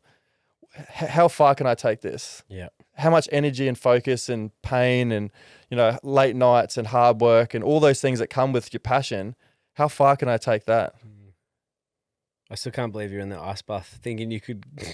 Jordan was how like, much longer could I have gone? Yeah, Jordan was like, mate, you can't walk. And I was like, yeah, but I could have. I could have. I reckon I could have. And it's crazy because that was my finish line was the house, because going back straight through my front door. And I remember thinking, man, like, what if my house was another 200 meters away? Could I have made it back to the house then? What if the house was a K away? Do you reckon I could have made it back to the house? Like, it's just that crazy thought of like, maybe am I chasing something unattainable? Am I chasing that, like, am I enough? Is it going to be enough? You know, when does it start sort of getting a little bit negative when you're constantly going, oh, I think there's more in me? But I always think to like Ned Brockman, what he said, that there's always more in us. Like there is. There's so much more in us that, you know, than we actually believe. Yeah. And with that as well, the people that you surround yourself with constantly, they have a picture, and this is back to when you were talking about change. Everybody has this picture of who you are and who they think you are. So the moment that you change into something that they haven't seen before is when they're like, oh, you're not meant to be that person now. I know you like this, even like parents and things like that. You're this, you can't do that. You're not meant to do that. And a lot of people would be like, oh yeah, okay, I'll just go back to the box. Your lane. You're defined by people's perception of you. Their own limits. Their own limits, But then also it depends how strong your mind is. Like the thoughts that you tell yourself will impact how you show up in life. Your limiting beliefs, again, what you were talking about with, could I have gone another 200? You probably could have. Yeah. It's crazy. And like, what are some of the things that you're working through now still with your sort of own mental health, with your own triggers, your own beliefs? I know you just spoke then about your own thoughts. They obviously translate into your actions and your beliefs and how you view the world, how you view yourself. Yeah. What are some things that you're working through still? I'm not ashamed to admit it, but like I still have, weeks where like I cry every week, like some days things get overwhelming, or I have imposter syndrome in terms of like the business that I've built now over the last 8 months. Why are people paying for my services? How have I reached this point? I still have those thoughts, but I'm like, I don't sit in it too much for it to have an impact, but I still have them every single day. Like I still battle every single day, and I'm like, oh, am I going to be alone forever? You know what I mean? Like, why didn't that work? Why didn't that work? And I'm like, you know what? Every time I look for something, I find the wrong thing. So I'm just going to stick to doing my own thing. But as you would know, when you're building your own thing, it can get very lonely. It's just you and like, you've got some support in the background, but it's your dream, it's your vision, it's your goal. And like, it can get lonely when you're just daily, churning the wheels until you're like, when is this actually gonna, when's the break? When's the break? Yeah. How's old mate driving a Lambo over there? Like, what don't I know? Do you know what I mean? Not that that's like what I want, but it's like, that comparison sort of sneaks in a little bit, doesn't it? That's the thing with social media. Hey, like I have a love-hate relationship. Do you do? With social media. Like I love it because it's a great platform where I can share, but I have actually stopped, and not all the time, but stopped looking at people's stories, especially my close friends, because I find that when I catch up with them, I'm like, I already know everything. I'd rather not look. And have something to chat about. And actually have something to talk about. Yeah, exactly. Yeah. So social media is such a fickle thing. And like before I had the podcast, I didn't have any social media. I got rid of it because I was in a really dark space with my mental health that it was becoming extremely toxic for me. That, what do they say? The comparisons are the thief of joy. And like when I was in a really bad headspace, I was always on there thinking, why am I not feeling like that? Like, why can't I be like that? And obviously in those sorts of moments, you just spiral out of control even more. So I got out of it, deleted it all. And when I chat to mates that are going through sort of issues with their mental health, that's one of the first things that I suggest is just get rid of it. Like when you're in a bad headspace, you don't need it. There's no reason for you to have it unless you've got a business going, but even then it can be really hard. So when I first got the podcast, obviously I got all the social media for it. First I'm having it back in a few years, and it was tough, man. Like it was really hard to, like you said, you're a content creator, you got your own business. It's you've got to put the time and energy into posting, into doing the content stuff. And for me, that was a battle. Like, it was honestly a battle to get into that rhythm and routine. But also, I value everyone's opinions, and everyone's different. Like, everyone, like we spoke about before, everyone's brought up in a different environment with different parents and different circumstances and situations. They view the world differently. So I love that about my audience, and I encourage people to have different opinions. And if they disagree, then that's fine. And I don't want a world where everyone agrees with what I say or what I do. Or I love that everyone's different opinions, but at the same time, I get super rattled. Like, if I'm being honest with you, like, when people comment on certain videos and have especially with mental health related things, people have their very strong opinions on how it should be treated or how people should be handled in those situations. And I don't think it's like a one brush, fits all type of thing. I think it's, it's very broad. I don't think it's, one thing fits everyone when they're going through mental health. And I've had some people comment on certain videos and comment on certain episodes, and like, I used to get really down about it. I used to live for the people saying it's great, and I used to get down about people saying it's shit, and it was just a roller coaster, and that used to affect how I would go about episodes, go about people coming on. Of like, how do I just want to be liked by everyone? I just want everyone to enjoy my stuff, and it got to a point where I was like, I read Rick Rubin's book, and he's obviously a famous music producer, and he talks about when he's creating songs with his artists, he said something like, the audience comes last. He goes, you never set out to make a song for the audience, because it will end up sounding something that's not you, and it won't be authentic, it won't be genuine, it will just be something that people go, oh, yeah, I guess that's kind of cool. And he talks about it being your art form. And I was like, well, I think I need to take that philosophy onto the podcast and think that this is my art form. This is what I love. I'm talking to people that I genuinely want to talk with. We're chatting about things that are actually meaningful for me. If the audience or some people in the audience don't agree with that, then, like I said, that they come last. Yeah. I don't want to have people on the podcast, or I don't want to be talking about things just at the back of my mind thinking this is what the audience likes, because it won't feel genuine. And I think when people are watching it, like when we watch stuff that doesn't feel genuine, we can tell instantly. We can tell straight away. Yeah. So I don't want the audience to feel like that when they sort of watch our episodes, when they watch our conversations. And I think that's been, the biggest learning curve for me is almost ignoring the good and the bad. I know, like, I'll read the comments, I'll respond as respectful as I can, all the messages that come through.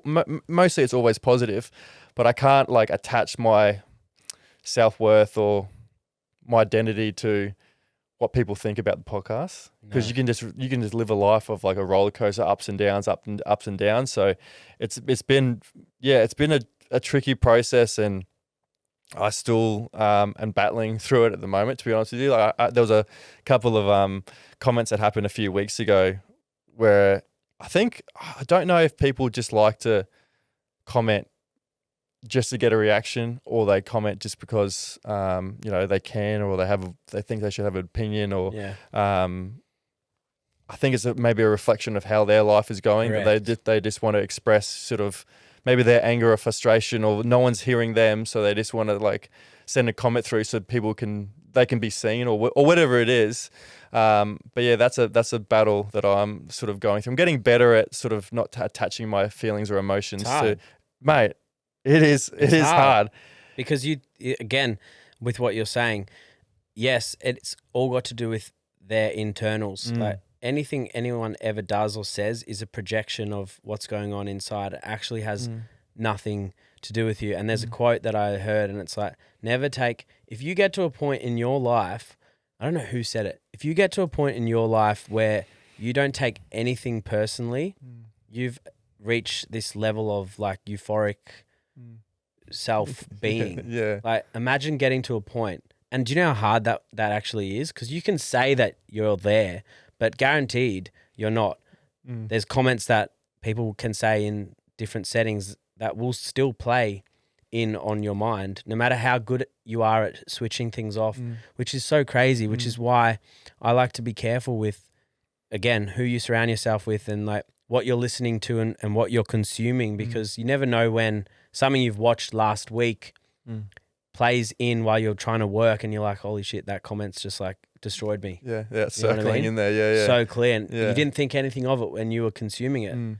But yeah, if you can get to a point, it's like that's really hard. Have you set boundaries within yourself with your own social media, like in terms of, you know, either reading comments or how often you're on it? You know, it can be very consuming when it is your job. Yeah. Have you had to set boundaries just to have some sort of, you know, balance in your life? Yeah, I definitely like I said, I consume less than I create now. Yeah. Like I go on there for ideas, but because I run like multiple different pages and stuff as well, like I'm constantly like looking at ideas or like seeing what other people are doing in terms of like in the same niche, or do you know what I mean? Like trying to get inspired. Rather than the old doom scrolling. Yeah. I never just scroll just to like, oh, that's funny. I'm like, oh, that's a cool idea. Because I'm in editing and film and stuff as well, like video. I'm always looking for like ways people are doing stuff, like, oh, I could implement that, or I should try that, or how can I learn that? Like I'm not on there just to like scroll. You're on there to get better. I'm on there to learn it and get better. And I constantly am like, oh, I'll click that link, and then I end up in YouTube, and then I'm here on someone's website. I'm like, fuck, how did I get here? And then you go back to Instagram, and you're like, oh, right, next. You grew up in a. You said you grew up in a, you know, quite feminine household. Yeah. Your dad wasn't around. Yeah. What's your view on masculinity now? Like, yeah, it's a bit of a deep topic nowadays, where, you know, the term toxic masculinity comes into. For someone that didn't grow up with a father figure, a father role, what's your view on it? How do you see masculinity? I feel like there's a lot of guys out there that suppress everything, and then again want to be like the man and to do this and do that, kind of like what I was as a kid. Like I was trying to do that, but if you just accept, you know, you are who you are, and just like be like, if you are emotional, be emotional. Like just stop caring what other people like. Don't try and be something for someone else. Like imagine trying to be someone else for 365 days of the year. Like how hard would that be? Like just show up as you. And I know it's extremely hard for like a lot of people to do, but yeah, again, if you can get to a point where you don't care what anybody else thinks, and I'm not there all the time, like sometimes like I have thoughts, but if you can live majority of your life on your own terms for yourself, like you're going to be happier. And in terms of toxic masculinity, back to your question, I don't really know. Like I know there's, it's such a topic with, I guess, young boys now, and you know, kids going through, you know, puberty, and like who to sort of look up to, and you know, it could be. I don't think masculinity in itself is toxic. I think the person is toxic, and they're bringing their own, I guess, egos into it, their own values, what they.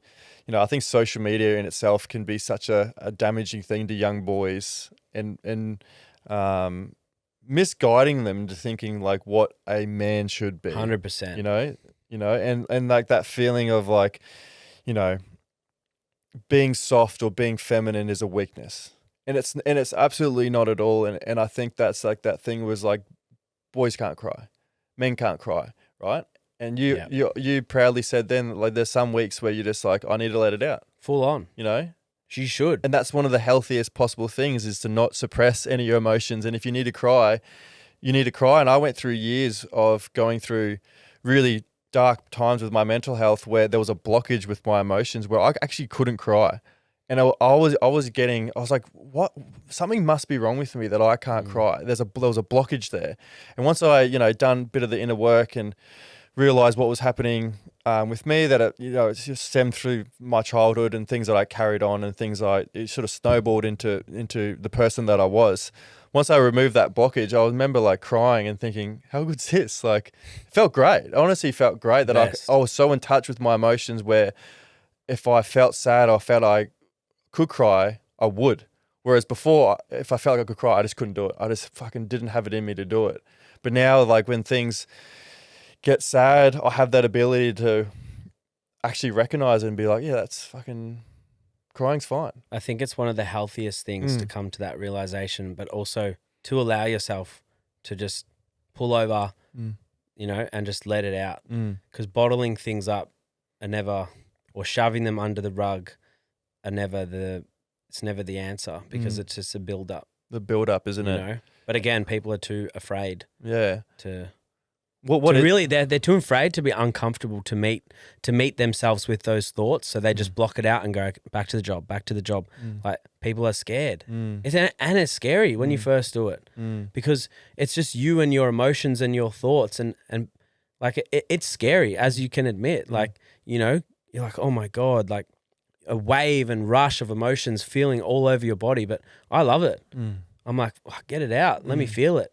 Because how cool is it to feel angry, to feel sad, to feel upset, to feel happy? We get to feel all these things as humans. How blessed are we? So true. I couldn't put it better, because when you're going through it, I felt numb. I felt emotionless to everything. And I was just like, now it's just like, oh, how privileged are we that I get to feel all the emotions. I'm so in touch and blessed with everything that I can feel anger. Yeah. You know, I can feel complete joy, I can complete sadness, I can feel excited, I can, you know, all these emotions that come up. It's just like, I have access to it now, whereas before I didn't have any access to it. And like you go back to, you said, it's so confronting. It can be so scary that the easiest thing for us to do is ignore it. It's just to boil it down. And I honestly think it goes back to that generation that we grew up in, that, you know, I've had my dad on the podcast, and that generation, you know, I'm broadly speaking, that generation was brought up on obviously tough, hardworking, resilient people that maybe the emotional side of dealing with those sorts of thoughts wasn't at the forefront as it is now. I guess mental health back then wasn't, you know, something that was spoken about as much as it is now. And like something I've spoken to my dad, he's just like, we would never, like, that wasn't even a thing, like him growing up, to talk about that sort of thing, or to acknowledge that could be, you know, something that we're struggling with. Whereas now, like, he's 70. I have great chats with him now about the mental health side of it, and like how he was as a dad. And he talks about it. He's like, yeah, I never really sort of, that emotional side of it, like that just wasn't, you know, a part of their upbringing, a part of their knowledge. And what you said is just like, they're doing the best they can with the knowledge that they have. And you can't blame them. You can't sort of resent them for it. It's just, they did the best they can with what they had. Yeah. But what I love about now is this generation coming through is just like, I think we're all a bit more in touch and aware with our emotions and our feelings, and bit more open to the uncomfortable conversation that's going to follow. And I actually can't wait to have those sorts of conversations with my kids that maybe I didn't have when I was a kid, and trying to like, just, you know, there's certain things from your childhoods that, you know, my dad came from extremely violent and abusive childhood that, you know, he wanted to change a few things, you know, and the three things that were so important to him to change when he was a father was no alcohol, no drinking, and no violence in the household. So like in my household, it was complete peace and happiness and that sort of thing. But what missed out was the emotional connection, like the chatting with your kids and actually understanding sort of what they're going through, and having that open dialogue about the anxieties of being a kid, and maybe falling into that people pleasing or that external validation. Those sorts of conversations just weren't around. But at the same time, like, I love who I am today. Like, I love the person I am. I wouldn't, like, I tell dad, sort of, mum and dad go, oh, we should have done this when we're, you know, we should have done this, we should have done that. Like, I wish we did this with you guys. I'm like, mum, dad, like, I love who I am. I love my childhood. I wouldn't go back and change anything in my childhood, because I actually really love my childhood. Yeah, there were some things that sort of affected me in ways that sort of had a negative effect on me at that time. But the way I look at it now, I'm a much stronger person for it. I love the perspective I have on life because of those hard times. So I was like, Mum, Dad, I wouldn't change anything from my childhood. I would just learn from it. And how do I implement that with my kids? And each generation, you can always just, if you just try to pick 2 or 3 things to improve, each generation will just keep moving forward and keep getting better. Yeah, 100%. You got to learn from everything. Nothing's ever a mistake. Yeah. Everything always happens the way it's meant to happen. Because, again, accept, like, the biggest thing I would always say to people is just accept that that's how it happened, rather than expect So accept over expect.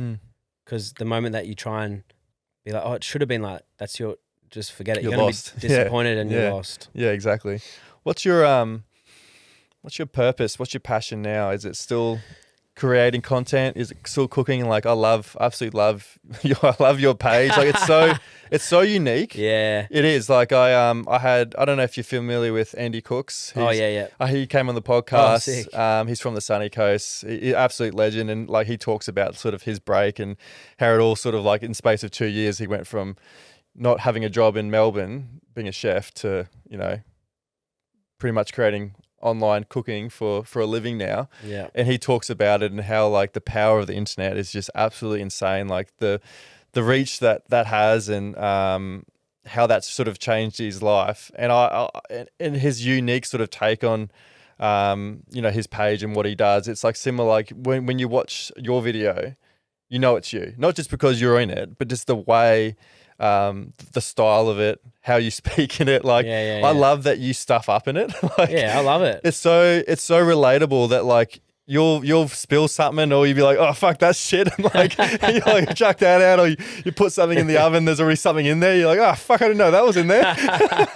Like I love that. I love that about you. And I love that. I think that's, you've like, obviously, you've been in the business. Like the secret sauce is that being authentic, being genuine. Like that's what people connect to. People don't connect with being perfect. Yeah. Like people don't want perfect. I know like perfect is something that we strive for, but people like the rough edges. They love that. It's relatable. Relatable. Yeah, 100%. Yeah.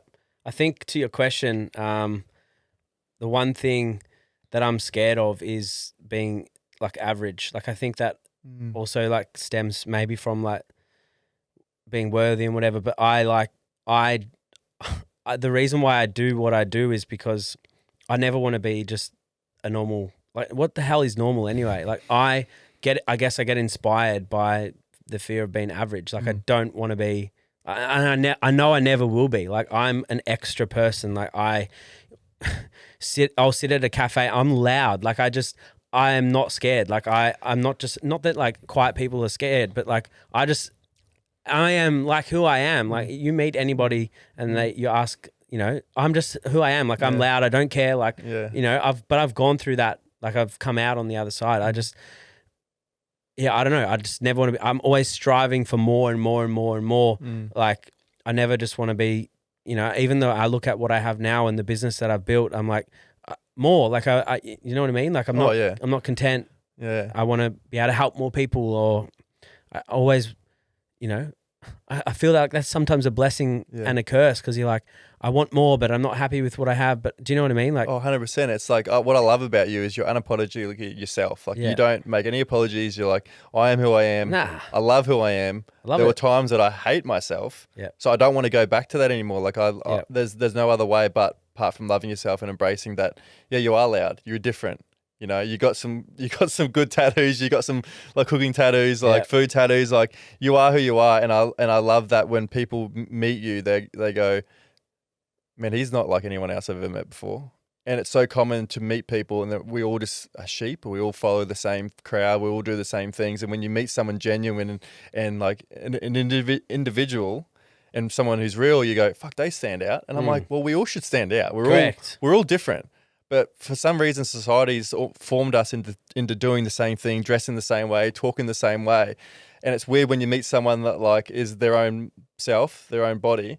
You go, fuck, they stand out, don't they? But some people get scared of that. Some people see that and they're like, intimidated by it. They're intimidated. And it's like, do you know what? I actually don't care. Like I am who I am. And not everybody's going to like me. Not, some people are going to not like me because they're just not. That's not going to change how I act around them. I'm just going to be me. I'm not going to go into a little box because that's your perception and like you're afraid of. Do you know what I mean? Like because it can also like touch parts of themselves that they're afraid of. Maybe 100%. It's a reflection. Like we're going back. It's a reflection of who they are. Maybe the things that they haven't addressed. Internally, that sort of you bring up in them. But going back to sort of your passion and sort of moving forward with life, like where does it? I know where's the ceiling. I know you said there's, you're always striving for more.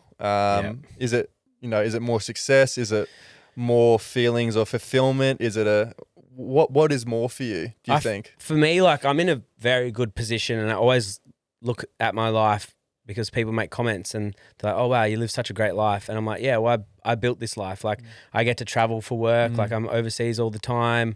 I have freedom. I can do, whatever I want sort of thing. Where is the ceiling? I don't know. Like right now I'm building Hype Media, which is my media company, and just decided to focus on construction, just narrow down on that niche, like because my mentor was like, you just need to focus on one area. Like this is actually the first time in my whole life where I've been like, okay, I'm just like focusing on one thing rather than 10 things. I still do a little bit of Instagram and things like that. Like I just do that for fun and whatever, but like my main focus is Hype Media and growing that.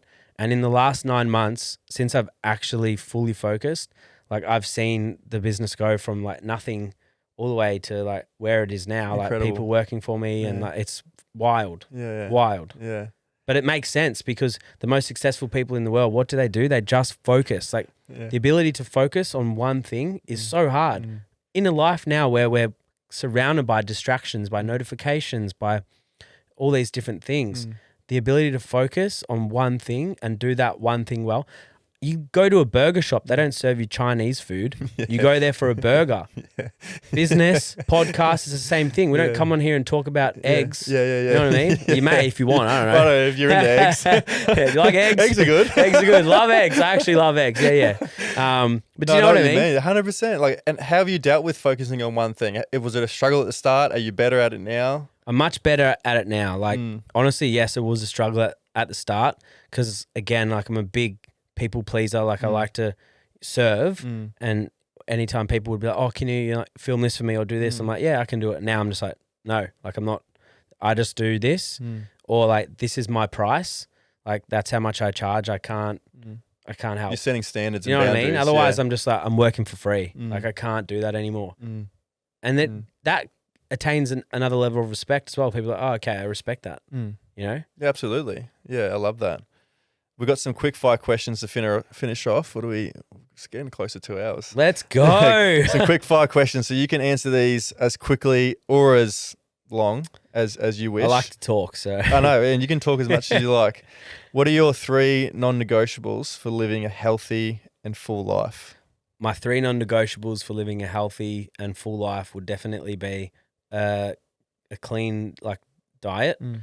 80-20 rule, I don't label food as good or as bad because I know your mind is your second gut. So if you're eating, for instance, chocolate and you're like, oh, this is a treat, it's going to digest differently. So I don't label foods anymore since not being vegan. Like I don't label anything as good or as bad or that's a treat or I'm on a diet or I can't have this, I can't have that. I don't like that mentality. Everything is available all the time. Fitness, like movement is key. We have legs, we have arms, we have a moving body. As humans, we should be moving all the time, whether it's walking. Like I don't like sitting down, even though I've been sitting down for 2 hours. Like I like to move around a lot. I don't know if you've noticed. But I feel like, making the most of, I think again, that I appreciate being able to have legs and arms. Some people don't have that, so I feel grateful that I can move every single day. So I do that every single day, whether that's walking, whether that's running, training, whatever it is. So food, not labeling anything as good or bad, movement, and then also things for your mind. Like I like to read to completely switch off because again, we are surrounded by so many distractions and my life is online and I'm on devices all day long. I need something that I can get away from all that sort of stuff, and a book in a sauna or just in my room, whether it's something that I'm learning about, I like self-development or I like fiction, or it's non-fiction, whatever it is, I like to just sit there and read and absorb, and learn. So those would be my 3 things. I love that. What's the best advice you've ever received? The best advice Jansen has ever received is live life on your own terms. Who gave you that? Well, one of my good friends. Yeah. Yeah. Love that. I never forget it. And I'm like, you know what? Yeah. Live life on your own terms. People are going to judge you no matter what. So just be yourself. How have you defined success? Success for me, my metric is happiness. Happiness and peace. What's the difference? Happiness is, I feel like you should be doing things that light you up, that you actually enjoy more often than the things that you don't. For instance, like if you're in a job that you don't like and it's not making you happy, yeah, you're making money, but like why? Why are you going to a job that you hate? Yeah, you're sacrificing your happiness just for a bit of coin. Yeah. And peace as well. The peace is like, I am a sort of person that I love my own company. I can sit at a table. I can travel around the world by myself and have dinner on my own. Like I love being alone. I learn more about myself. I do learn when I'm in other situations with people, but I guess my form of like recharging and things like that, you know, some people are like social, their batteries like light up when they're with other people. Like, yeah, mine do. Like, and I love being around people, but when I want to recharge, like I retreat, I go to myself and like, you know, regather and recharge my batteries, plug myself into the wall, you know? Yeah, I love that. Who's your hero? My hero is, I'm never going to reach it. It's myself, like in the future. And it's like what Matthew McConaughey says, but like it's me in 10 years. Like my hero, I don't look to anybody. I look to myself because I am myself. I'm not trying to be like anybody else. I'm trying to be who I am and a better version of myself every single day. As cliche as it is, like if I'm better than I was yesterday, I'm happy. But I'll never be my hero because I'm always chasing more. Yeah, I love that. And that's the thing. It's like, it doesn't have to be massive changes every day. If you're 1% better every day, you know. That's it. We're so hard on ourselves. We are. I think we humans. expect so much from ourselves that like when we make change or we want to be better at things, it's like you pick something up or you want to start a new hobby. It's just like, I want to be the best at it, or I want to make all this change. It's just like, read 1 page a day in a book, you know, and before you know it, you've read the book. You know, people just you don't overestimate how much change you can make over a year. You know, just small increments over a year rather than just trying to make these massive, elaborate, you know, plans or changes in your life. Is just start small and be consistent. People underestimate what they can do in 5 years and overestimate what they can do in 12 months. Yeah. Yeah, 100%. Everything takes time. And again, the one thing that I've always learned is don't try and change everything at once or like get a new skill or a new hobby and like you just said, do 5 things at once because then you'll become overwhelmed and stressed and it's exhausting. Do one thing and do it good. What brings you the most joy and fulfillment now? The most joy and fulfillment is I just love, again, like I love seeing people happy because of things that I've done. That service to others. To others. I don't think they'll ever leave me. Like I love making people happy. Yeah, I love making myself happy, but whether it's a video I've created or a food, like it's simple, but that's what I like. If you could go back to a time in your life, where would you go and why?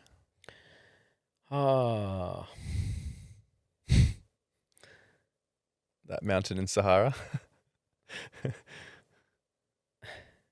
I think if I could go back to a time in my life, it would be to tell my younger self that it's all going to work out. I love that. Everything's going to be okay. Going to be okay. Is that what your younger self needed at that time? I think so. Deep down inside, like I think, yeah. What's one thing you wish people understood about you?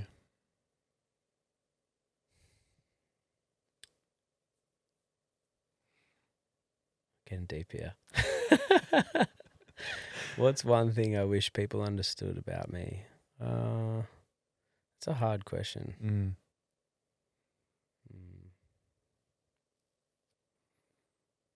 I don't know if I wish, like, there's a certain thing that people understood about me because it's a certain way that I am. I think that question it's very layered. Like, it's a great question, but I feel like that could also connect to then me thinking or worrying about what other people think of me, and like, oh, I wish they would understand that about me. I actually don't. You don't care about being understood. Not really. I love that. I just am unapologetically myself. Like, if you're not going to understand me or you're not on my wavelength, that's fine. That's a layered question, but I feel like that's my answer. Yeah, I love that.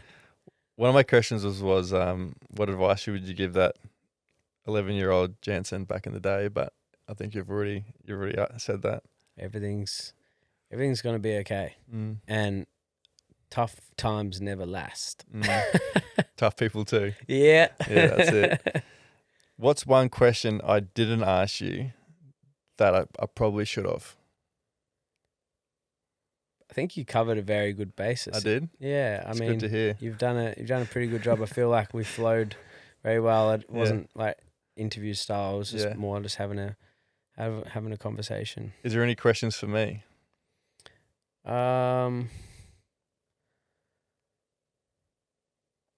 Why? What's the meaning behind what you do here and like mind your head? Like, what's the meaning behind that? It's layered. It's I stopped playing rugby because I had too many concussions.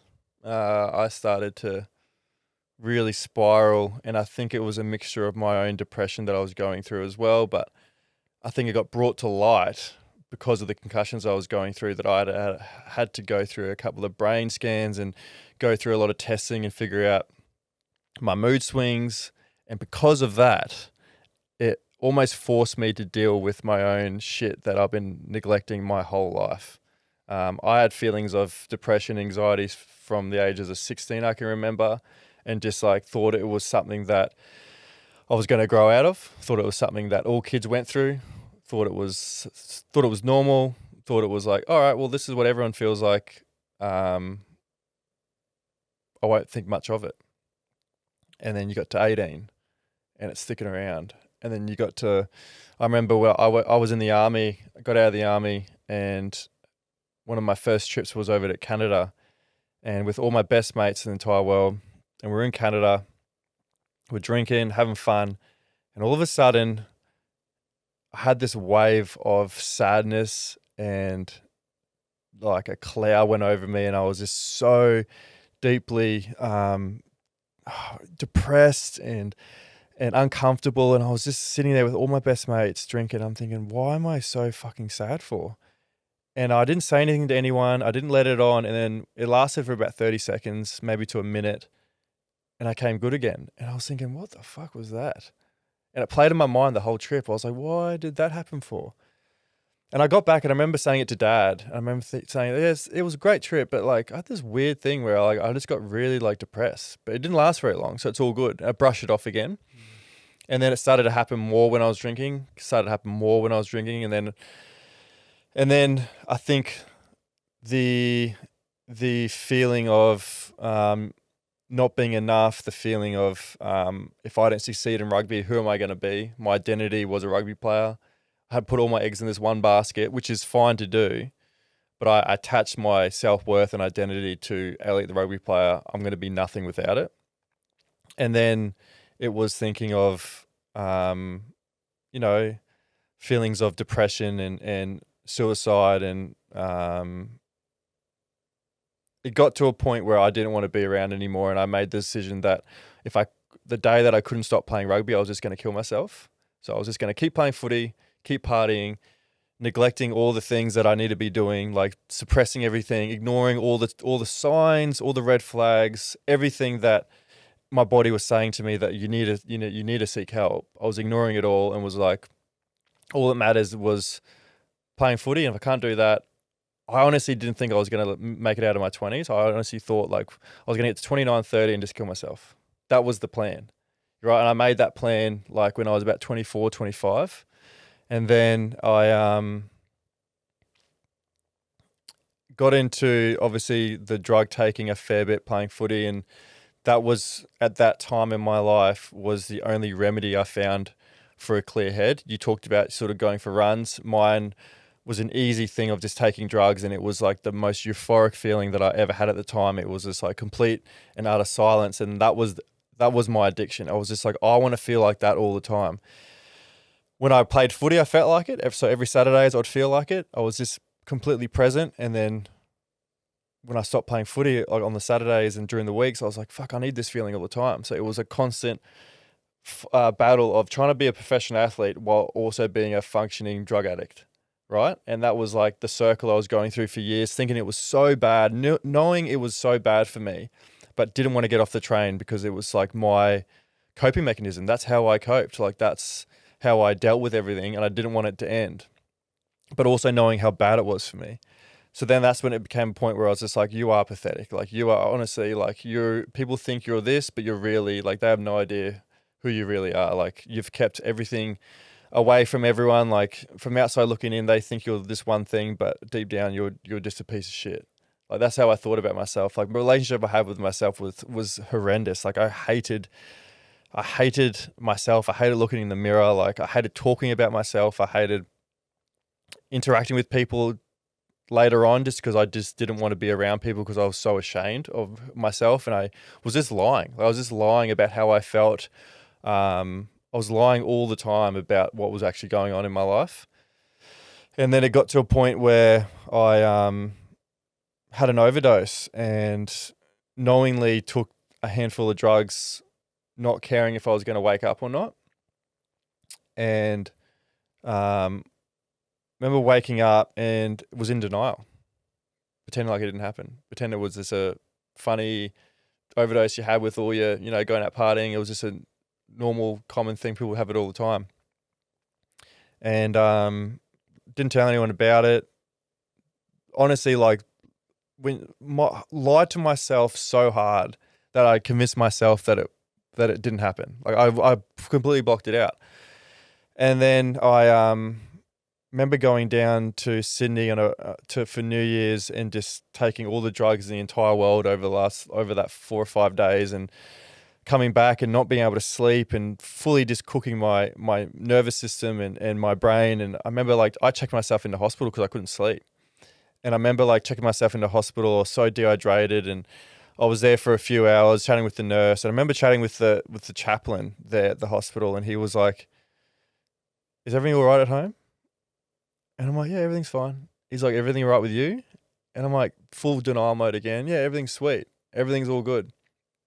And this is the state I was in. Like I was so broke because I was always spending my money on drugs that I had to call my mum and dad to pay for the visit to the hospital. And it was like 3 a.m, and they were like, "Why are you in hospital?"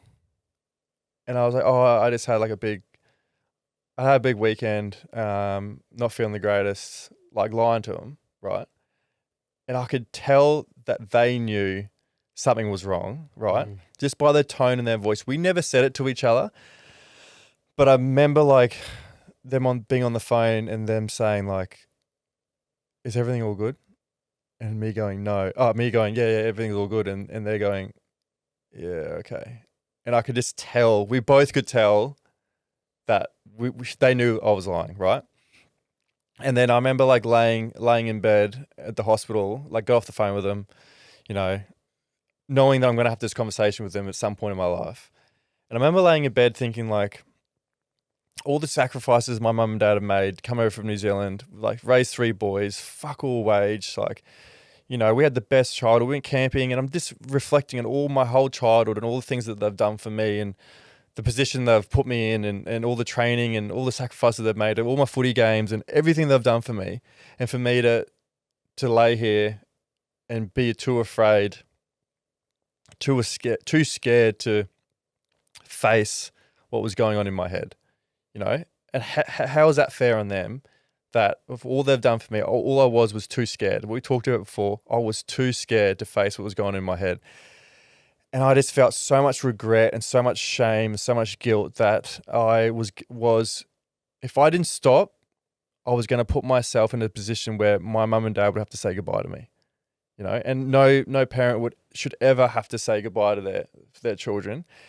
And I was about to cause them so much pain if I kept going. And I was just thinking, you selfish prick, like you absolute selfish prick, like how dare you do that to your mum and dad?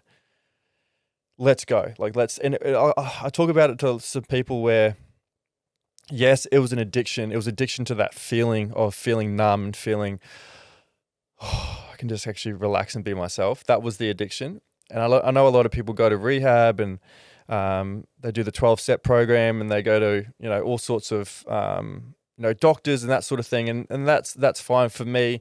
I remember waking up like the very next day, and the switch had flicked, right? And my whole life changed. Like I remember just going, fuck, everything changed. Moved back to Sunny Coast, stopped drug taking, stopped drinking, got into fitness and exercise and started like dealing with some stuff. Went and booked a session with a psychologist that I saw regularly for a couple of months. But that was just the beginning of like me sorting my shit out. It was like years and years of like emotions and feelings that I had suppressed for so long and not talking to anyone about it and just thinking that I could just deal with it on my own. And like the psychologist sessions, it was just like the first 3 of them was just me talking like this. She didn't say a word. She was just sitting there, and I would stop talking and she would go, well, what else? And I'll go, yeah, what else? Boom. And I'll just like, you know, just vomiting like word, like just all these things that was happening, all the emotions. Then she would say, yeah, that's your time done. I'll see you next week. And I needed that. Like, I was so afraid to talk to my mum and dad and parents and people that loved me because I was like, didn't want sympathy. I didn't want them to treat me differently. I didn't want to see them as like this lost, sad, depressed person. And I didn't want them to feel sorry for me. So it was actually so good to have someone that had no connection to me that could just go home and sleep well that night and treated me like, all right, I'll see you next week. And I loved that. I was just like, sweet, like they don't know who I am. Yeah. They don't perceive judgment of who I am, the person I am. And that was like the beginning of firstly healing, you know, some of the things that I experienced as a kid and things that I held on to that I shouldn't have, that I didn't know that I was holding on to a few things, and that just manifested into some trust issues and how I viewed myself. And that also tied into like me diving deeper into my mood swings. Like I can be extremely moody. Didn't know that I was until I started asking friends and family, and they were like, yeah, you're always a bit moody. And I was like, fuck, I didn't know this, guys. You could have told me earlier. And so I went and saw a psychiatrist, and we talked about the moodiness and my sort of lows, and they put me on a spectrum of bipolar where, you know, he was saying that your highs are normal highs. It's just when you get into a low, your low is lower than others. So my lows, traditionally, when I get into a low, it would last 3 or 4 days. I'd be the worst person to be around. I'd leave the house, but I wouldn't engage with anyone. I wouldn't live life to the fullest. I would just sort of float through time and space until those 3 days are up. And then that's how I would cope. And I just thought that was normal. Like, but it was ruining relationships. It was ruining friendships. Like, my fiance at the time, Jordan, like she gave me an ultimatum. Like she witnessed 2 or 3 episodes where I completely lost it, right? Embarrassingly, like completely lost it. And I remember coming home after a couple of days of like anger, and she sat me down and she was like, I love you, right? But if you want to be a father, if we want to have family, if we want to have kids together, I can't have you do that to our kids. Like I'm setting a standard right now, and I can't afford you to be like that around our kids. So you either seek help, change, be a better version of yourself, or we can't go on. And I was like, fuck, this woman's the love of my life. Like, and I'm still avoiding the things that I need to be doing. So, you know, at that time I had made so much change in my life, but there were still things buried that I kept avoiding, and then went to a psychiatrist and just talked about certain things. And spoke deeply around my mood swings and my emotions and how I can just wake up one morning and I can tell if it's going to be a good day or a bad day, right? And I used to just to go with it. Whereas now he's given me tools and tips and ways to, when you're in a low, there's ways to get out of it. You know, there's ways to acknowledge it. There's ways to still live life and be a productive member of society and still be a good family man and a good fiance and all these things without letting it consume you. And I used to let it consume me. I used to just like give into it. I'd just be like, oh, fuck it. Like I'll just be a prick for a couple of days. And I hated that. I honestly hated that about me. And then I would get angry at the way that I am and then get angry for me getting angry. It was just like a spiral effect of just me hating on myself. And he was like, firstly, you got to stop hating on yourself for one. Like that gets you nowhere at all. Firstly, you got to accept and realize that this is the current situation. You getting angry about it's not going to fix it and it's not going to do any better.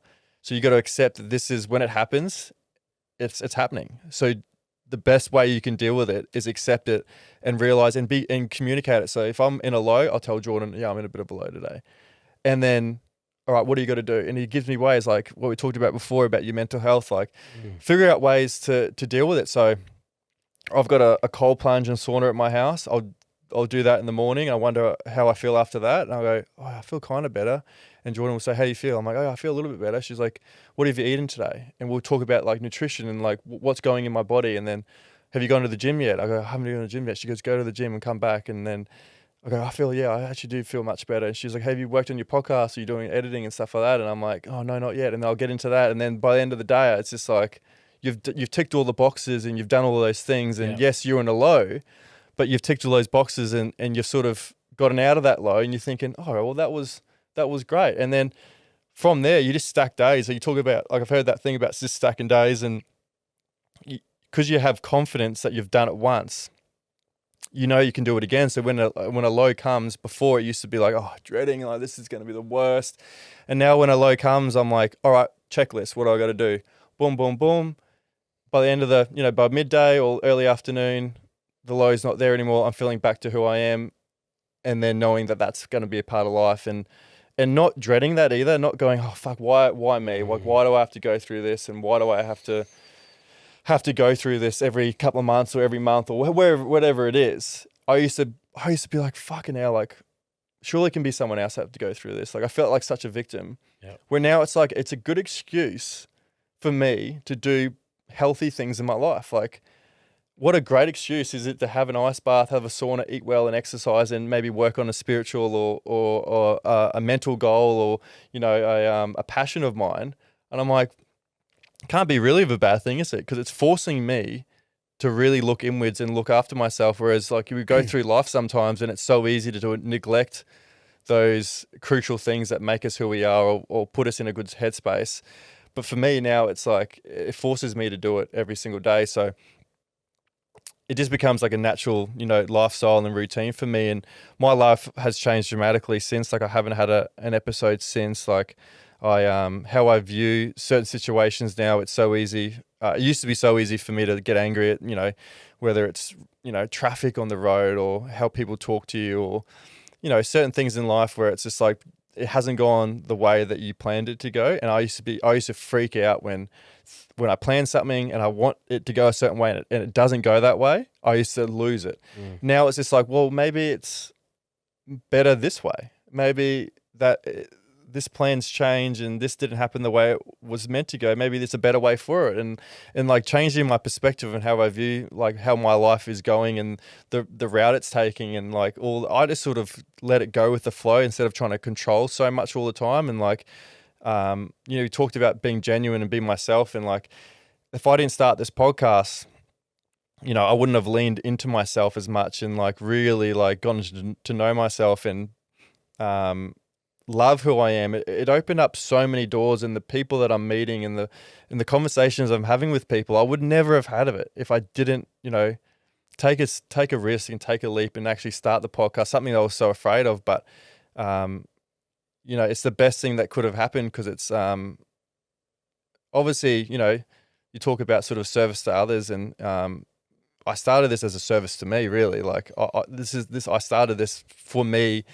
having chats with people and like gaining something from that. But it's also like, you know, the ripple effect of that is the community that we're creating and the goal that we're trying to have with open dialogue around your mental health and your mental well-being, but also like how to live sort of a life that's true to yourself. Like we're all different. Like I'm not saying that you've got to be doing this and you've got to be doing that, but I'm encouraging people to be genuine and be who they are and not feel they have to be someone else, have to fit in. Like I love that everyone's individual. I love it. I like when I meet someone, you know, we talk about like, you know, I don't know if Nick Kyrgios, the tennis player, like people think he's polarizing, that sort of thing. I love him because he's genuine. I like that's him. You either like him or you don't like him. Yeah. But like when you meet Nick, you see him, you're just like, I love that he's individual, you know, and that's what sort of the podcast came about. And hopefully, man, the goal one day is to get out of the mines and do this full time and do tours. And,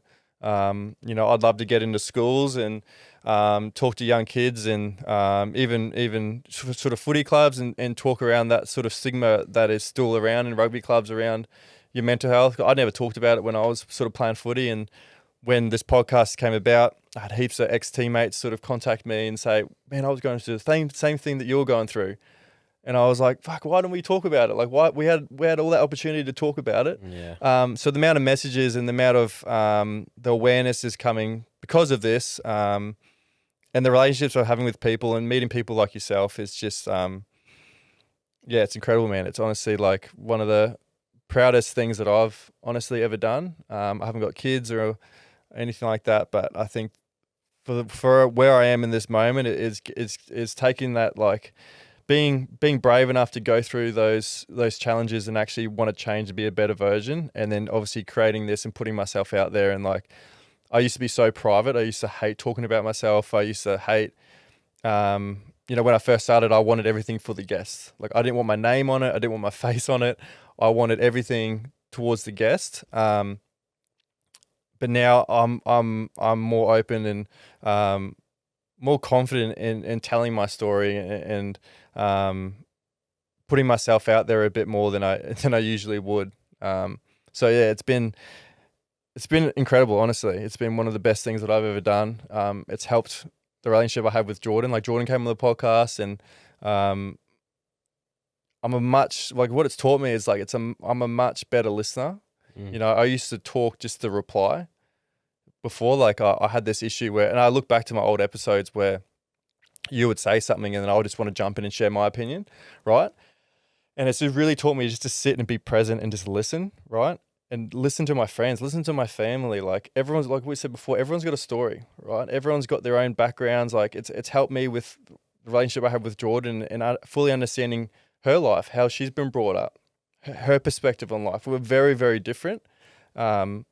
And that's just a beautiful thing where I can actually sit down with, you know, my mum and dad and have open dialogue about our childhoods, what's happened, and not see them as, not see my parents now as like a mum and dad, even though they are. I look at them as mates now, which is a cool relationship to have, where we can joke, we can joke about things that's happened, or we can talk about rubbish, or it doesn't have to be like, you know, I love it now that it's not like I sort of, not afraid of them, but I'm like, oh, I can't talk to mum and dad about these sort of things. Where now it's just like we're mates, and maybe mum and dad overshare too much. Maybe I'm like, yeah, I don't need to know that, mum. But yeah, it's honestly has changed. It's changed my life in such a big way. Would you ever have your mum on here?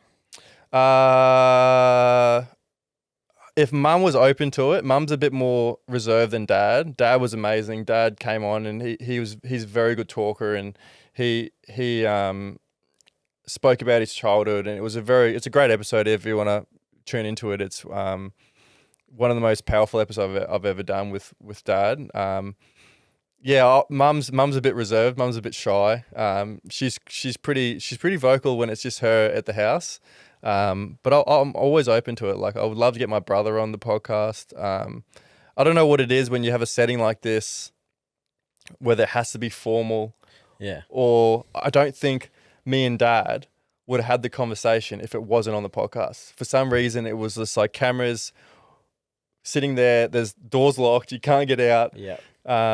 We've got to sit in and talk it out. Yeah. You know, I don't think we would have sat at home and been like, so open and honest and understanding and open-minded about the whole situation, I don't think it would have been so successful if it was just at home in our own space. I think we would have like gone the easy way out and gone, nah, it's all good now. You know, that sort of feeling. So I think it was so beneficial that it was in front of cameras and people were watching and we had to talk it out. We had to deal with it. Yeah. I think, you've created a space here where it has opened up so many doors, like you said, and allowed people to come and share and like talk about things that you can't just talk about out there.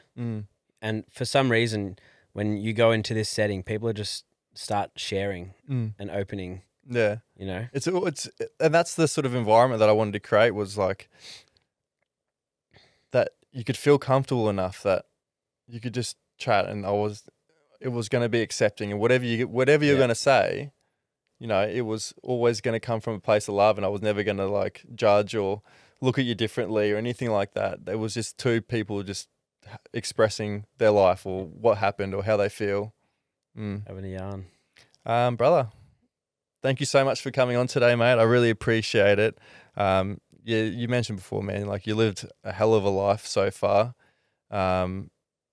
It's been one incredible journey, and I thank you so much for coming on and just being you, being so open and honest and real. And I'm really looking forward to what the future holds for you. I know you're someone that's a high achiever and you're very driven and focused. So I'm sure whatever you put your mind to, I know that you'll over succeed. So I appreciate it. And again, like hopefully it's the start of a long friendship. Yeah, man. It's been great. Obviously I hadn't met you before coming on here. But yeah, it's been awesome. Like when you share conversations like this and talk about topics, you can't help but I just wanted to come over and give you a big hug when you were talking. I was like, oh, you know, like when you were sharing your story, I almost like started crying inside. But yeah, it's been awesome to come and just have a chat, and thanks for having me, and appreciate it, brother. Yeah, thank you very much.